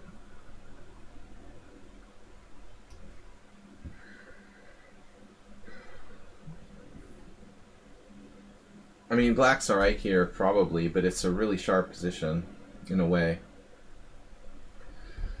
You should be ashamed for having bullying Ruslan Bear. Well, he bullies me in simul's. With like the fastest play I've ever seen. Can she prove that Netflix had malicious intent? Well, you know, I wonder, like, what is her income from chess at this point? You know, like, very little. A retired, like, 79-year-old, or I don't know how old she is, Georgian female grandmaster. She was making less money than me, I suppose. Can she say, like, it damaged her reputation or prove something like that? And it, like, affected her income negatively? That's kind of doubtful. But, you know, they might pay her off just because it's annoying and bad publicity. It was really sort of careless of them, though. They didn't do their research. So Excel Poker throwing out knight d4. This was to be expected. He's trying to get the pawn back to break my attack. And he did a good job. He successfully broke my attack by feeding me a pawn. Queen c2.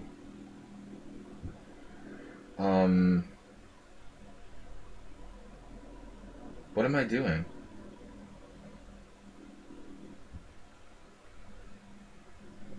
Kill, kill. Well, I don't want to drop anything.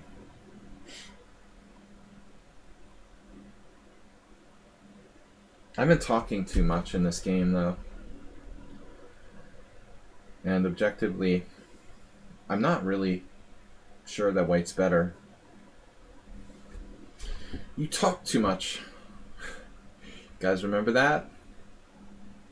There could be danger.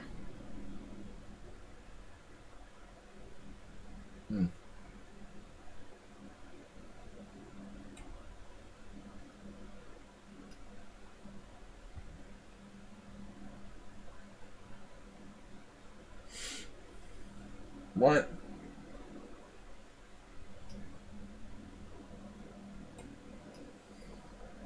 Yeah, I don't think I'm better here. I'm actually offering him a pawn. I mean, queen d2, I think I'm probably okay here, but it's easier to play black. It's hard to attack him. Black's probably better, objectively. Wow, queen d2 is actually the best move. That was hard to find. No, now it's... Yeah, let's see. Here. It's not really the best move. Yes, it is. Wow, 7 center pawn lost now. 12 CPL for white and 13 for black. This was a really better game than I thought, accuracy-wise. I figured it would be kind of dubious or something. I really didn't want to trade down and try to kill you. But I can't make f5 happen, and if I can't play f5, I have no attack, you know? This was pretty interesting. I don't know the theory of that Catalan gambit, and I just sort of play it like making up what I'm doing, you know, at the board. But it's playable. Yevgeny versus Xerox, good battle.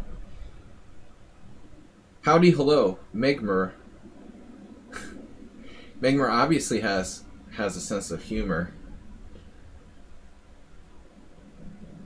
I love the London system. Basically, all I do all day is like watch Eric Rosen videos. This is unbelievable. He didn't see that last move? If you don't see bishop b6, you're too focused on time. How could he miss bishop b6? He's like, no, I have to move fast. It's like mate, almost. Yeah, Xerox got in trouble. It looks like one of Yevgeny's Catalans, but it's probably not. He said he's playing e4. So he really played e4. It was a Petrov. Oh no, the Xerox variation. Brony came from Title Tuesday on trash.com. Yeah, never heard of it. Queen e7, queen e4, d6, d4. This is how I lost to Xerox. Xerox, you're a little predictable, though. D takes e5. Oh, no. Yevgeny played queen e5. Xerox, do you know that Mamedyarov played bishop e6 here and beat somebody like a grandmaster? Just to avoid trading queens? Like, it's the objectively best move to trade queens, but Mamedyarov seriously played bishop e6, even though it's like a bad move, to win against the 2550 GM. Anyway. Brony, yeah. I don't like fast chess anyway. Oh, you saw the Mamedyarov game live? Yeah. That probably inspired you to play this thing, huh? Or were you already playing it? But I mean, you should be fine objectively after queen e5. It's like Yevgeny doesn't know the theory, so he played a safe move. I mean, nobody knows that line. Like, I lost in 10 moves.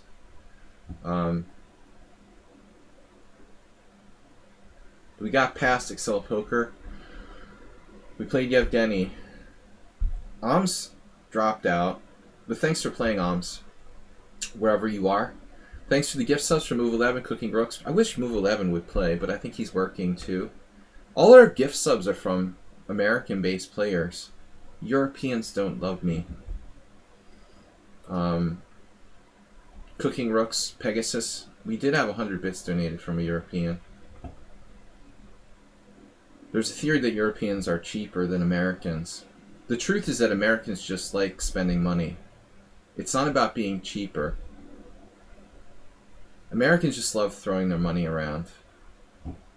Nick DeFermian told me when he moved to Denmark that like nobody would pay for chess lessons. It just isn't like part of the culture the way that that like, you know, buying lessons for everything for your kids isn't part of, you know, isn't part of the culture like it is in the United States. So he couldn't like even make a living teaching chess lessons in Denmark. Like a quality, you know, grandmaster. There just wasn't enough people who were willing to do like private lessons. It's an American cultural thing.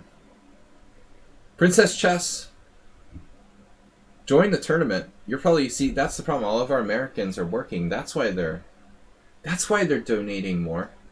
They're working. They have jobs. Oh, that's connects everything.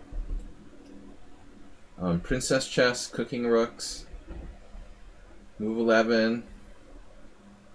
Speaking of having jobs, what's up, Juicebox Wizard? I need more. Yeah, it's kind of, you know, another interesting thing that reminds me of is poker. Like I have a friend who organizes a home game, you know. The problem is you need players who have money, so you need to have players at your home game who have jobs. Because like the loser players, like they don't have jobs, they're just like derelicts. But you have to host a game like, you know, at a time when the players with jobs can actually play. It's a tricky balance. You know, finding poker players to play in your home game who have money that aren't broke. It's always very difficult. You know, you can't expect like working people to like play in the Wednesday night poker game until like 6 o'clock in the morning. You haven't used a credit card in a few months. I'm always reticent to use my credit cards abroad. You prefer playing casinos. Well, that's generally good advice, especially in Southeast Asia, I'm sure.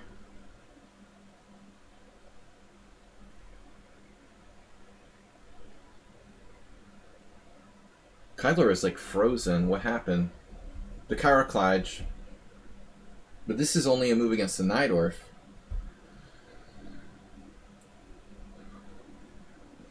We had this game with Ripun, I think.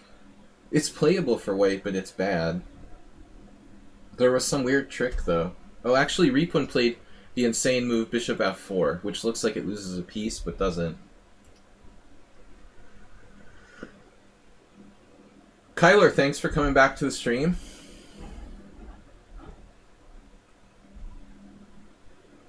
I turned down a chance to almost visit you.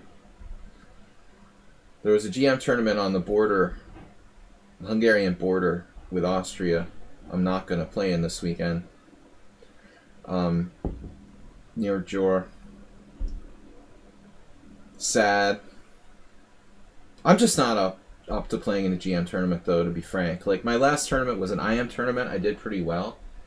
But I'm not in condition. I'm not in any kind of condition to play in a GM tournament, especially on short notice. If they offer me some money, I might think about it. We'll see how desperate they are. It's like real estate negotiations. See how desperate they are come Thursday night.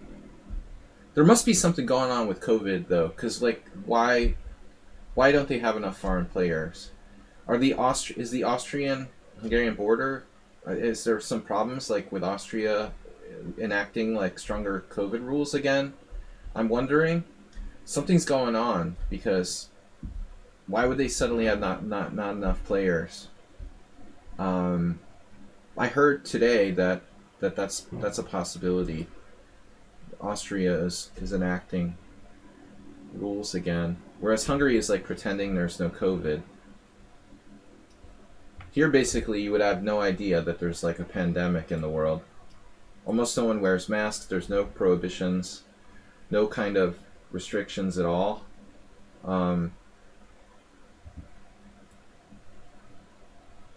Maybe they're just starting to worry about it. I didn't hear anything about the border getting closed, though. That would be big news. That's doubtful. I guess people just becoming cautious again. Maybe they just personally didn't want to risk it or something. The problem is when you organize a Grandmaster tournament or any kind of international round robin, you have to have like 4 federations. So Hungary, they probably have an Austrian already. So it's not enough to have like another guy from Austria. They need somebody from like Slovakia or Slovenia or whatever, you know. Mickey's not high enough rated. He could come in from Slovenia. That's far for you. Well, for me, even if it was in Budapest, I couldn't afford to play. But obviously they need someone who's rated like 2300 at least. FIDE. You know, although, I mean, there are cases where GM tournaments have had like 2100s, even 2000 players, if it's absolutely the only chance, but it would drag the rating average down and probably the rating would go below the minimum requirements. So they really need someone who's like 2300 with a foreign federation. If like, you know, you had a Swedish player who was 2300. Thanks, man. I can chill. Let's check out Excel Poker against Yevgeny. Good game. Uh-oh. You know what this is? No, actually, I don't. Well, it looks like Excel Poker's playing E4. He does play E4 sometimes. Yep. Oh, Yevgeny... Oh, he played Yevgeny's variation against Yevgeny. That's ironic. He played the Yevgeny attack against Yevgeny to make him understand how frustrating it is to play against this. But, let's see. Knight f6. What? Oh, that's like the E5 line. Yevgeny played a funny move there. Why would Yevgeny play a weird move against his own system? I have to start team championships. I've got my wonderful Budapest team championship where my loving board 1 and board 3 players always arrange it so that I'm black every freaking round. They who will remain nameless have made me lose like probably 10 rating points in the last couple years by forcing me to be black every freaking game. I mean, by playing black every game, you're automatically going to probably lose a little bit of rating. Though I'm better than most people as far as playing white or black. Some people are really relying on being white. Yevgeny, for example, is really better with white than he is with black. I'm a little more indifferent. You know, my black openings are pretty good. My black openings are probably better than my white openings. Yevgeny's playing really some power chess here. But Excel Poker, I mean, this is impressive. Excel Poker is a fast player. He's good in increment. He uses his time. Yevgeny, you know, I thought, and I may have been wrong, I thought of him as a little more, or a little less of like a blitz player. But he's actually 2 minutes ahead of Excel Poker. But it's that they have different styles of time management. You think having white adds about 23 points to your expectation? These guys have a system worked out where I always have to be black. It's kind of pissing me off. But anyway, I'm still, you know, I'm in it for the money. I get paid, you know, I do what they tell me to do. But I have sacrificed myself, rating-wise, slightly. That's why I'm 2340. That and like giving draws to little kids. I would be probably 2380 if I didn't do those things constantly. But I really should get my rating back to 2400, which would take a little work, especially with my K factor. So we see Excel Poker is very strong tactically, I think. Whereas Yevgeny is more of like an intuitive positional player. Not bad tactically, but not looking for tactics. He doesn't play for tactics. Excel Poker is much more tactical.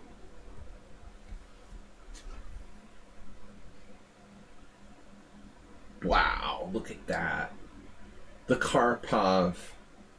He sacked his queen. He has a pawn, a bishop, and a rook for the queen.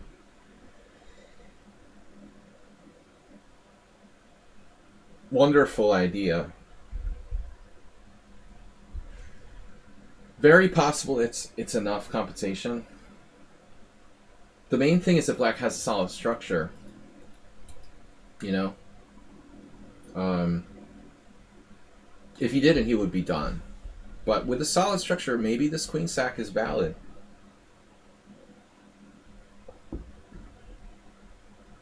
You just had a flashback of Bobby Fischer saying something about black pieces. I mean, honestly, like, Fischer was just great with both colors. I don't know.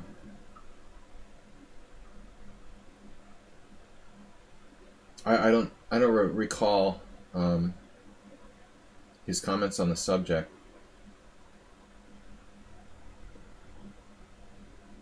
But Cell Poker has to just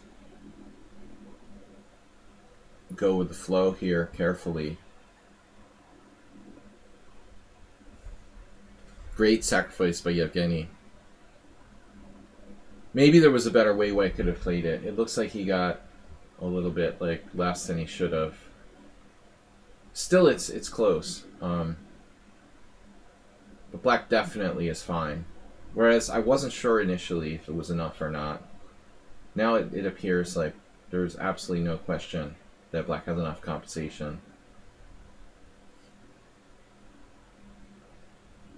Like, basically, Black shouldn't have any losing chances here. He actually has a material advantage. 10 to 9 materially. Princess Chess, what's up? Looked at your game with Brian Smith in the Caraclage. I like how you walked your king out to h5 in the middle game. Dude, I totally forgot about that game, like how it went. All I remember is like beating Brian really nicely in that.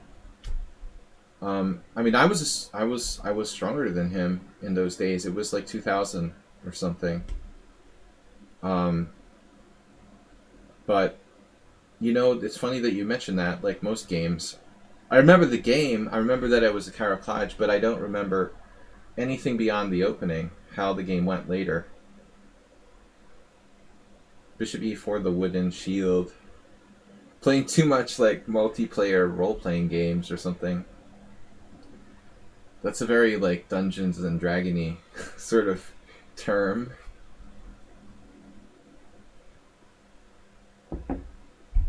Too much MMOs.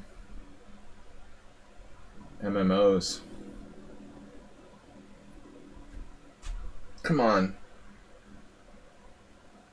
Funny that Hikaru has a name for that, though. And Move 11 remembers it. Now it's like a total fortress.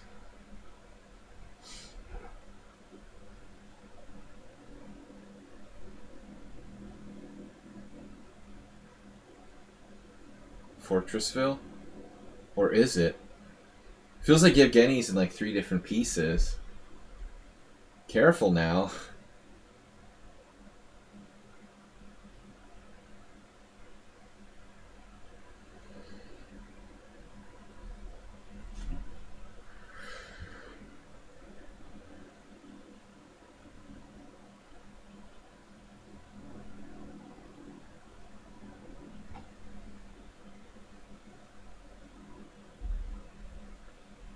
Was that Swiss chess tour?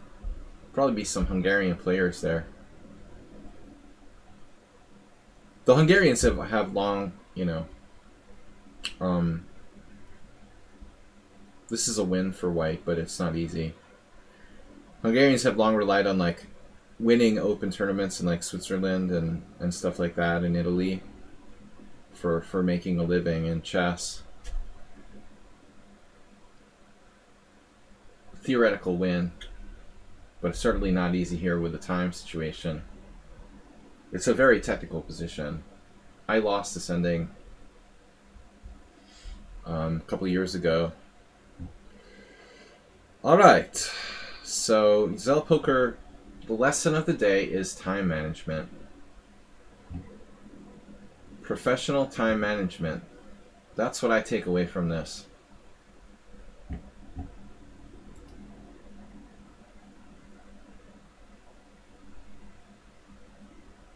Well, there's absolutely no reason for black to lose. But I think that white illustrated, it was a draw, but white illustrated what I believe is the better time management.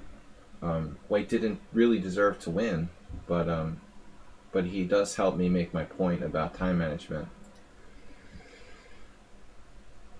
Excel Poker is over. It was a great sack, by the way, Yevgeny. And you made that fairly quickly. It was a really nice, intuitive call on sacking your queen. You got to give him credit for that. Ams is out. Mule Skinner is on fire with 5 points, so I'm definitely playing him. He's got all wins and losses, no draws. Too far for you. Mickey, not that far from Switzerland. I've never been to Switzerland. Well, I was like in the airport maybe, but it doesn't really count. All right. 25 seconds till the next round. Round 8. 2 more rounds left. Thanks, guys, for the gift subs and for tuning in. Tomorrow we're gonna play some Blitz, some weird openings. Maybe I'll play the Elephant Gambit. Some of our fan favorites. You gave a check in my game with Mule Skinner. Oh, you played and didn't even realize it was mate.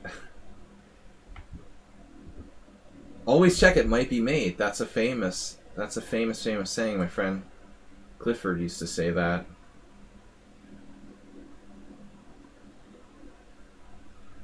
Classic move 11.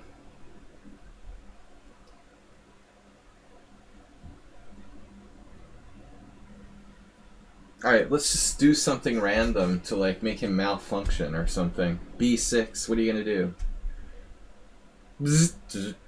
He doesn't have maybe like a preparation for that. I'm so tired of those, masterful Grand Prix attacks he plays. Literally, we've played 270 games. 260, sorry. 260. This is 261, if my eyes do not deceive me.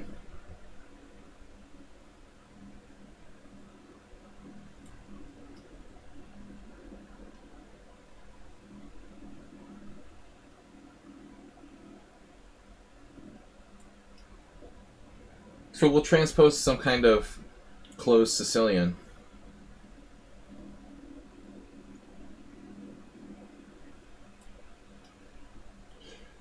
JB Baby, definitely. My old friend Joel Benjamin.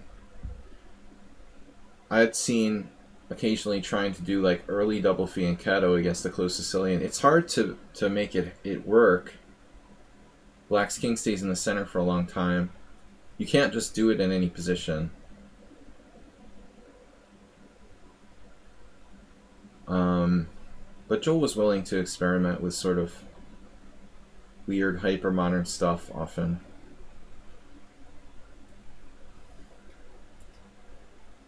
You'll have to remember that when you pull out the closed. Just don't.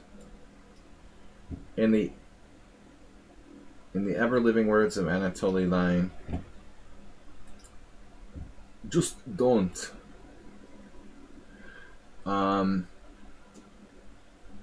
Yeah, we should get our own merch and make up the Just Don't shirts. Just don't. Never play Queen A5. Always put your bishops on the long diagonals and take things. That's philosophy we try to follow around here. So what do you got for me? You're gonna like play knight h3 and then he's trying to play like knight h3, a sort of Strapunsky closed Sicilian or something. You gotta love this. This is pretty creative. No draw. Just don't. Taking advantage of Queen d7 and the fact that the bishop's not on c8. Very clever. What do I do?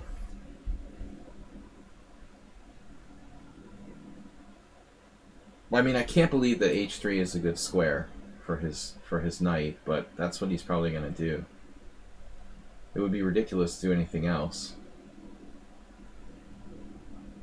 But I still think that black is better. I mean, his setup is sort of lame. We'll have to do like a Saruman thing where we just like don't castle. No. He could play Queen c1 next and put pressure on h6. So for example, like knight h3, e6, Queen c1, and I can't play castles. What about tricks?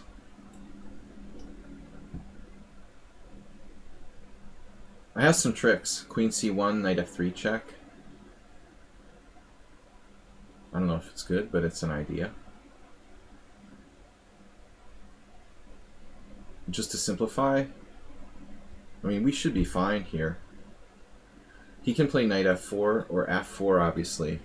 f4 is the classic close Sicilian, and Mule Skinner is a 4 pawns attack player. So that's really up his alley.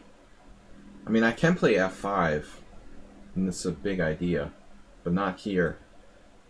Not with that diagonal, the way it looks now.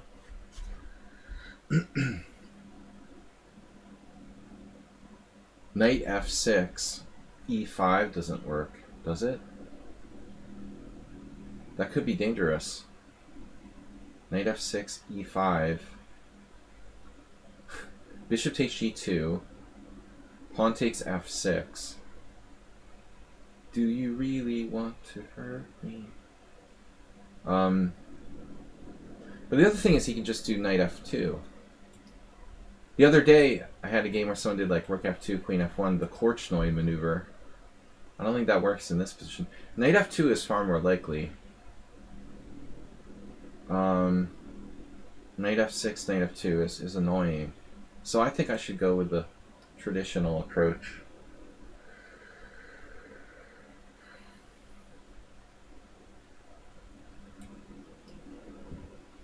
He's just doing like standard close Sicilian stuff. Rook b1, Spassky. Pesky old Spassky. I hate this, man. I hate the close Sicilian. It's boring. And closed. That's your job. I'm a Sicilian. I'm closed. I'm a kid. That's my job. Queen a4 is original. Looks kind of greedy. Castle's queenside.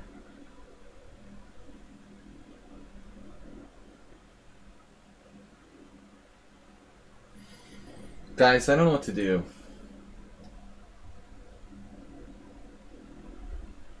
We gotta do something to freak this guy out. I mean, he's just too happy with the closed Sicilian. He lives for closed Sicilian. If you do standard moves, he's comfortable. He's played a million times. Let's try Queen a4. He could just play Knight c3 and I'll repeat position. But at least I made him think for like 20 seconds. What am I talking about? No, I would take here. Never mind. Sorry. Does my queen get trapped there? No. Knight c3, queen c2, queen e1. I don't see my queen getting trapped after queen d3. Nope. That's a silly thing to worry about. You didn't see knight takes f7. Me neither. Move 11 is chatting about his game. Thanks, guys, for watching, for tuning in. This is the penultimate round of our Pawnda Swiss number 32. Dramatically allowing queen takes a2. Whoa. Could this be like a malfunction? I think he's really trying to trap my queen. He's literally trying to trap my queen. Knight e2 check, queen e2, queen a2. And my queen has trouble getting out. Luke, you weakened your queen side, but I'm interested in not taking chances here. Well, I forced him to make a move he wouldn't normally make. b3. I don't think that's great for white. You don't really want to play b3. It's probably not that bad. Right, I mean, he just does it anyway. Knight there. So knight c6 maybe? I mean, his knights are super bottled up. Super bottled. Bobbled. It's unclear who has more space here. I guess he just dropped a pawn. Looks like a blunder. Never take candy from strangers. Remember. That especially... I was pretty confident about this. This is like the call I made, or the all-in I made against the guy in my poker tournament where I crippled myself. I like instantly made this gut decision last Saturday. In this case, I'm right. I mean, he just blundered a pawn, as hard to believe as that is. Saturday I made this decision that was just like totally based on instinct that was wrong. But normally you got to be careful when a good player offers you a pawn. I should have like thought a little bit more to make sure. Why is this guy giving me a pawn for nothing? You know, it's pretty weird. A central pawn. Just general advice to everybody. Good players don't often just drop material for nothing. Poker is not gambling. Gambling with my life. Poker is a game of skill. Yeah. Alright, we are...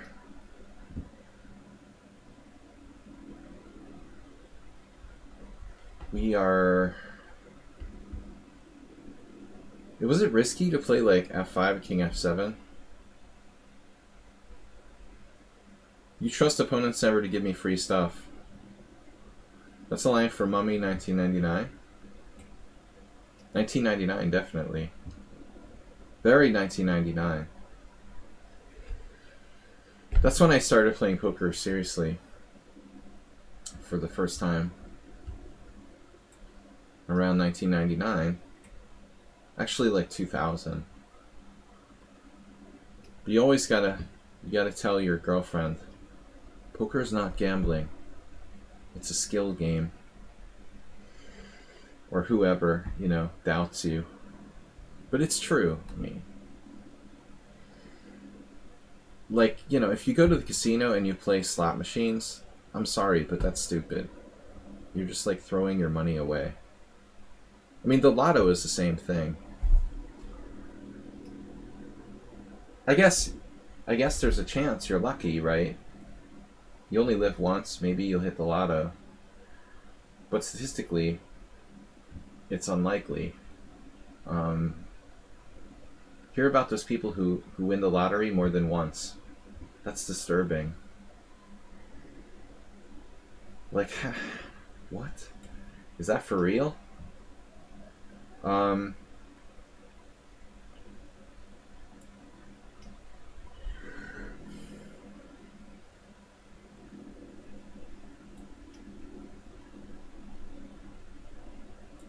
There are some good Iranian poker players. Like Sami Farha was like the most famous of them.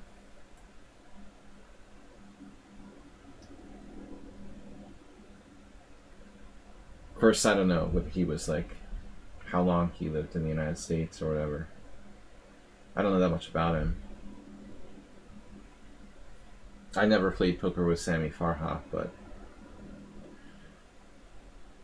Alright, we got check and take. Check and take. My king is safe for now.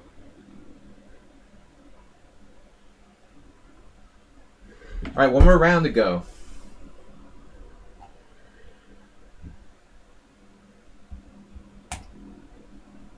Back to tournament. 7 points out of 8. Zell Poker is still staying with me. It's like a bad habit. You can't get rid of him. Xerox with 5.5. You have Genny on 5.5. Mule Skinner with 5. Mickey with 4.5. Kyler 4. Cheesy Noob 4. Cheesy Noob seems to be out. Pollock's with 4. Trip Chance. Oh, Trip Chance came into play. Spoiler. Ron Hay. Another player from Sweden. We got the Swedish contingent today. Sigur. Arms left. Asterbait in 14th. Asterbait, with a win, you might make it to the first page. What happened, Asterbait? I'm sorry I haven't been able to like follow anybody else's games today. I literally have like a really long game every round. Except for Kylor, who let me win fast. Wait, what? Asterbait lost against Trip Chance. Dude, that's kind of a brutal pairing.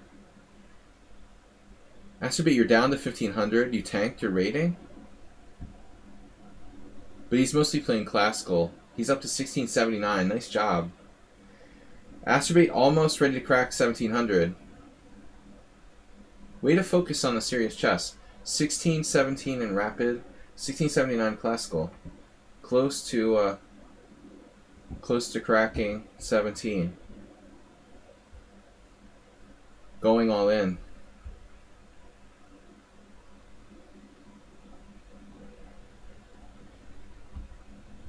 Yeah, what does that remind me of? That's like a David Slansky system, right? He had some old...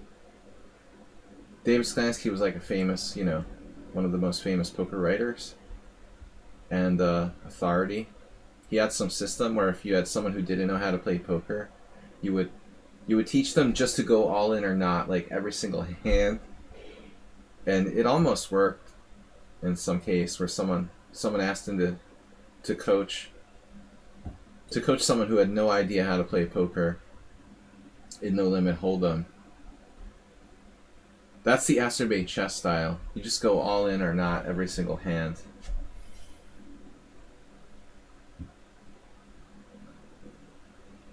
We got a tough opponent, man. I was really hoping for a break here.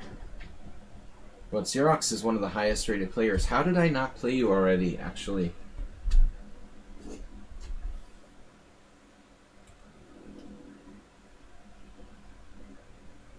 I don't understand. What is this? I lost to someone really badly recently. Yeah, this is a mistake. What is this? I lost to someone really badly in a Schmid-Benoni recently. What's up with like Bishop H4? It's a weird move. Let's do it. Yeah, this position is really weird. Wow, he just goes E6 anyway.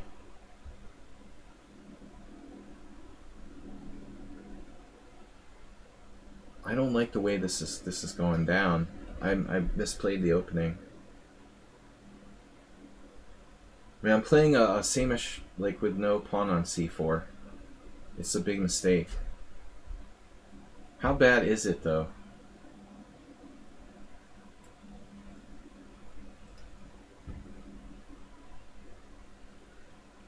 How bad is it? It's bad. I don't want to lose the last round because I'm an idiot. We're doing so well in this tournament. Everything was pretty solid. I just wasn't paying attention. Everything's fine, and I played f3.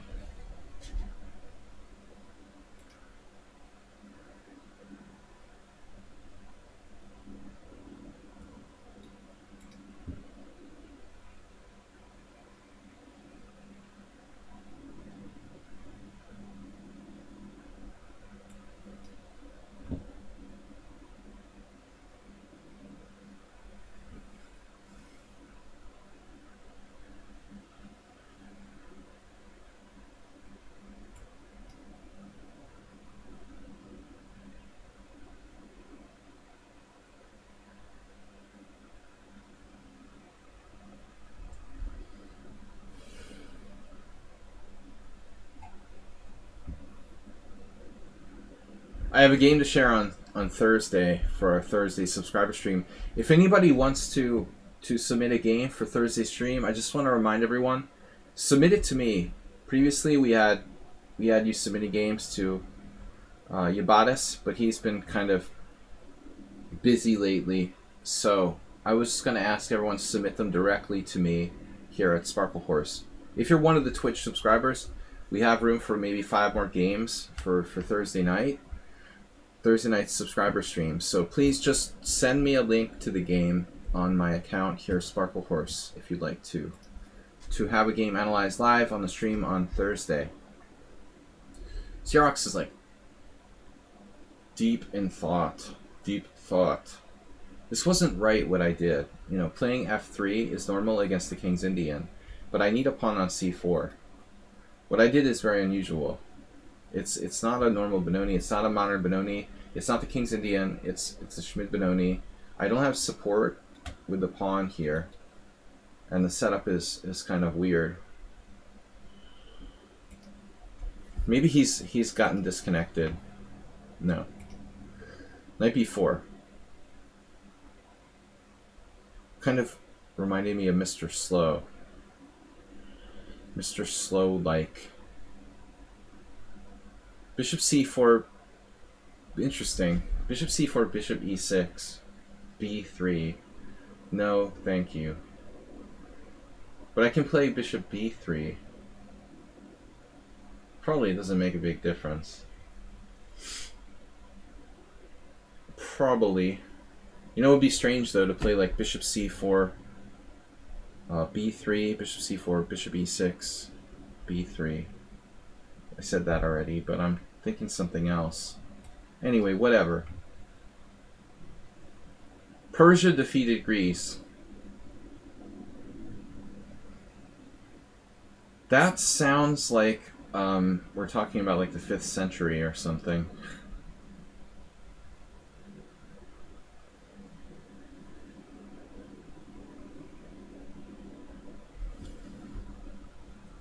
All right. Ancient history. Or we're talking football. It's like historical. Persia defeated Greece. Whoa. So what happens on bishop g3?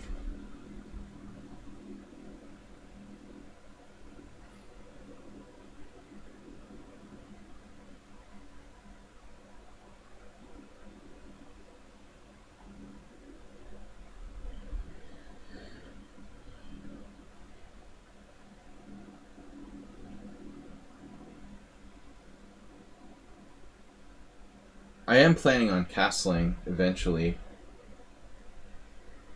And you don't castle queenside in the Benoni.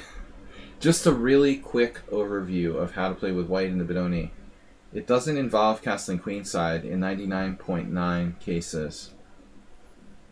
King's Indian slightly less, you know, something like white castles queenside maybe 8% of the time or more. But Benoni is particularly open. Benoniist.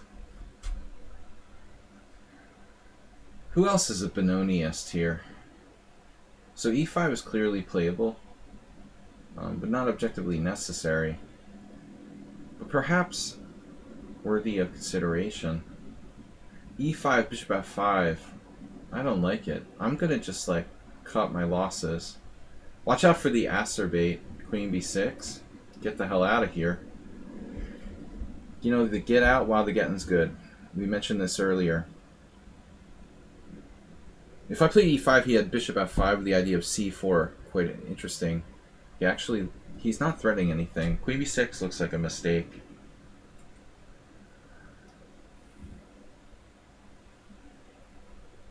I think Xerox is... If he's feeling anything like me, I'm fading here in round 9.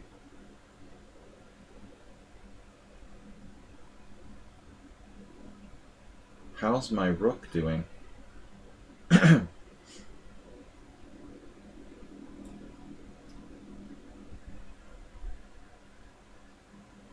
Would be simpler to just like play king h1, right? But I'm kind of hoping for bishop f2. I think he's probably exhausted. I know I'm exhausted. And I didn't work, you know, like manual labor or something today. Let's see. I mean, not that I know what he does, but he probably has a job. Unlike most chess players. Get me out of here. We're fine with that.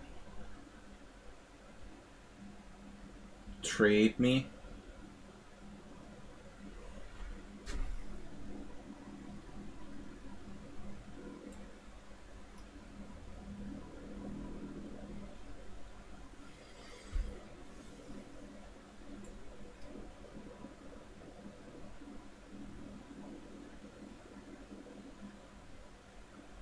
Now the positive aspect of this whole thing is that I didn't play c4.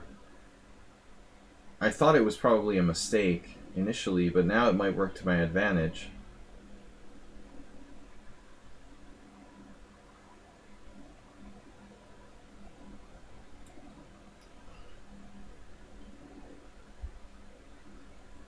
I guess we're slightly better structurally.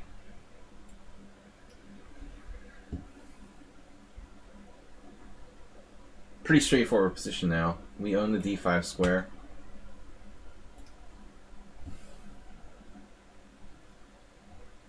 We're just strategically better. Just.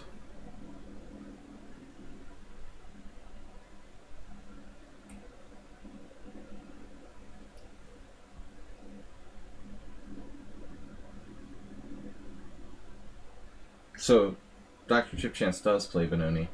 Alright, f5, that's a passive move. Just kidding. Not a passive move.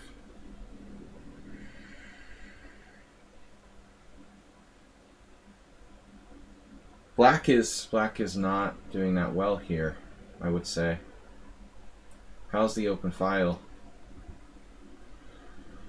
His queen is seriously problematic. That queen is a huge... It's in a wasteland over there on a7.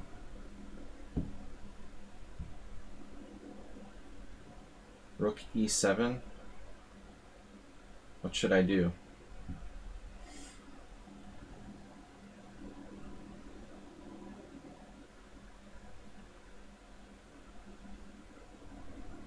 Well, at least his queen is out of play. But he has some counterplay with d5. True.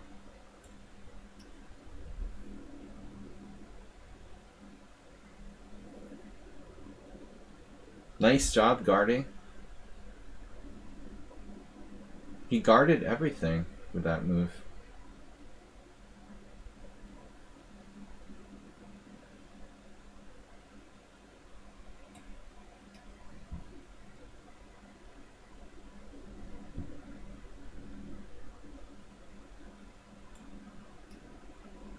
He's coming back. I don't like it.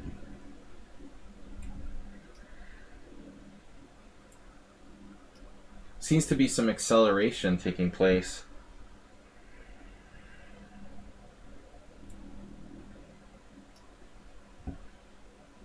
He's got the acceleration.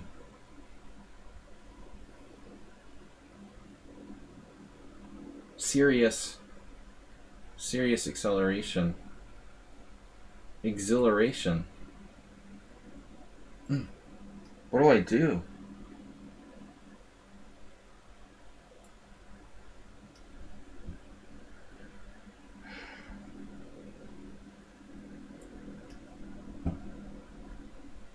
How's he so freaking fast when he suddenly needs to be?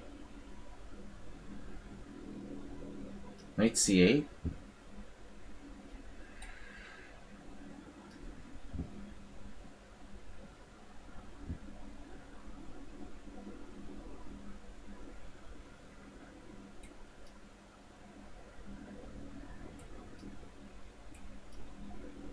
Yeah, alright. I don't know. I lost my whole advantage.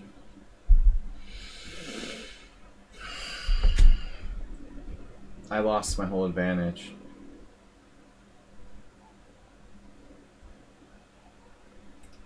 Am I still even better here? The engine says I'm still better. But I was going downhill. It really felt like I was steadily going downhill. I couldn't find anything. He has a passed pawn. I mean, his king is relatively safe. Move 11. Gifted tier 1 sub to Constant Change.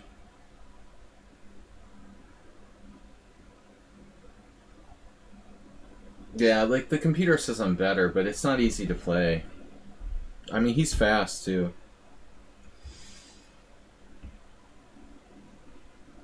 I had him dead to rights with his queen on a7. There's no way that black should be okay there. I have to be strategically winning. But anyway, good game. Alright. Who else is still playing? One game ongoing. Oh man, Excel Poker, you're gonna steal the tournament from me? Dude, with the tie breaks. Excel Poker hijacking the tournament. The last minute. This looks over. Kyler. Maybe not. He's got a queen, maybe. This is interesting.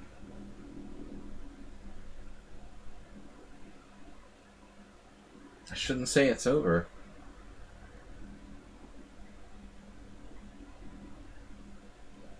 King e4, pretty active.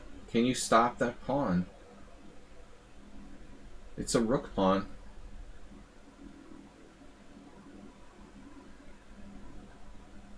Yeah, watch out for the fork. It's a good job. Why rook c1 and not rook d2, rook e2? I didn't see it. I was starting to like lose my energy. I was just like reacting, starting to panic. I didn't even like stop to think I could play. Of course, rook e2 is better. I keep my rook on the d file. I don't know why. Instinctively, I didn't play rook e2. It's very weird. It's a much more logical move. I guess somehow I figured my rook was guaranteed safe on c1. Nothing could attack it, but it's a terrible square for my rook. Of course, I should play rook d2. But at that point, I was already pretty angry with myself for like throwing my whole advantage away. Xerox, what? Only Xerox beat me in a brilliant game by him. If I do say so myself, says Excel Poker modestly. And Yevgeny battled back to get third place, who only lost brilliantly against me and against someone else, against Excel Poker. So great job, Excel Poker. Taking it down on tie breaks. We're tied for first, but he wins by tie break. I think I know who to suspect is responsible for my tiebreak disaster. Excel Poker also had a better performance rating though, 2445. overall. I was 24-33. Yevgeny hanging tough with a 23-55 performance rating. Xerox fought tough till the end. He got 6 points. Mule Skinner, great start. All decisive games with 5. Mickey with 5. Kyler, very good result. 4.5. Trip Chance came in late. Ron Hay. So Sweden is on the board, and all Swedish players reached top 10. Sigourney Weaver was in 10th. And Cheesy Noob, Politz, Alms, Astrobate, Dinekis, Move 11. Move 11 played 2 games. Especially the first one was very impressive against Heroku. You know, few people can win in 0 moves, but Move 11 managed to do it. Alright guys, thanks for watching. A rather disappointing performance from God today with only 2 points. Thanks guys. Congratulations to Cell Poker for winning it. It was fun. I'm kind of tired. That was tough. I think I didn't eat a big enough dinner. I sort of like ran out of sugar in the last moment there against you guys in the last rounds. I felt lack of energy. Had a good chance, but I ran out of energy. We'll see you tomorrow morning with a stream here for Weird Openings Blitz 11 a.m. CAST. And that's about it, guys. We're gonna wrap it up. Thanks everyone for playing. Thanks, Mr. Coffee, for being our moderator. Thanks for the kind gift subs from Move 11, Cooking Rooks, and Princess Chess 64. Thanks to you guys for donations. We'll see you all tomorrow. Bye. Bye. From myself and the Pawnda. Bye-bye.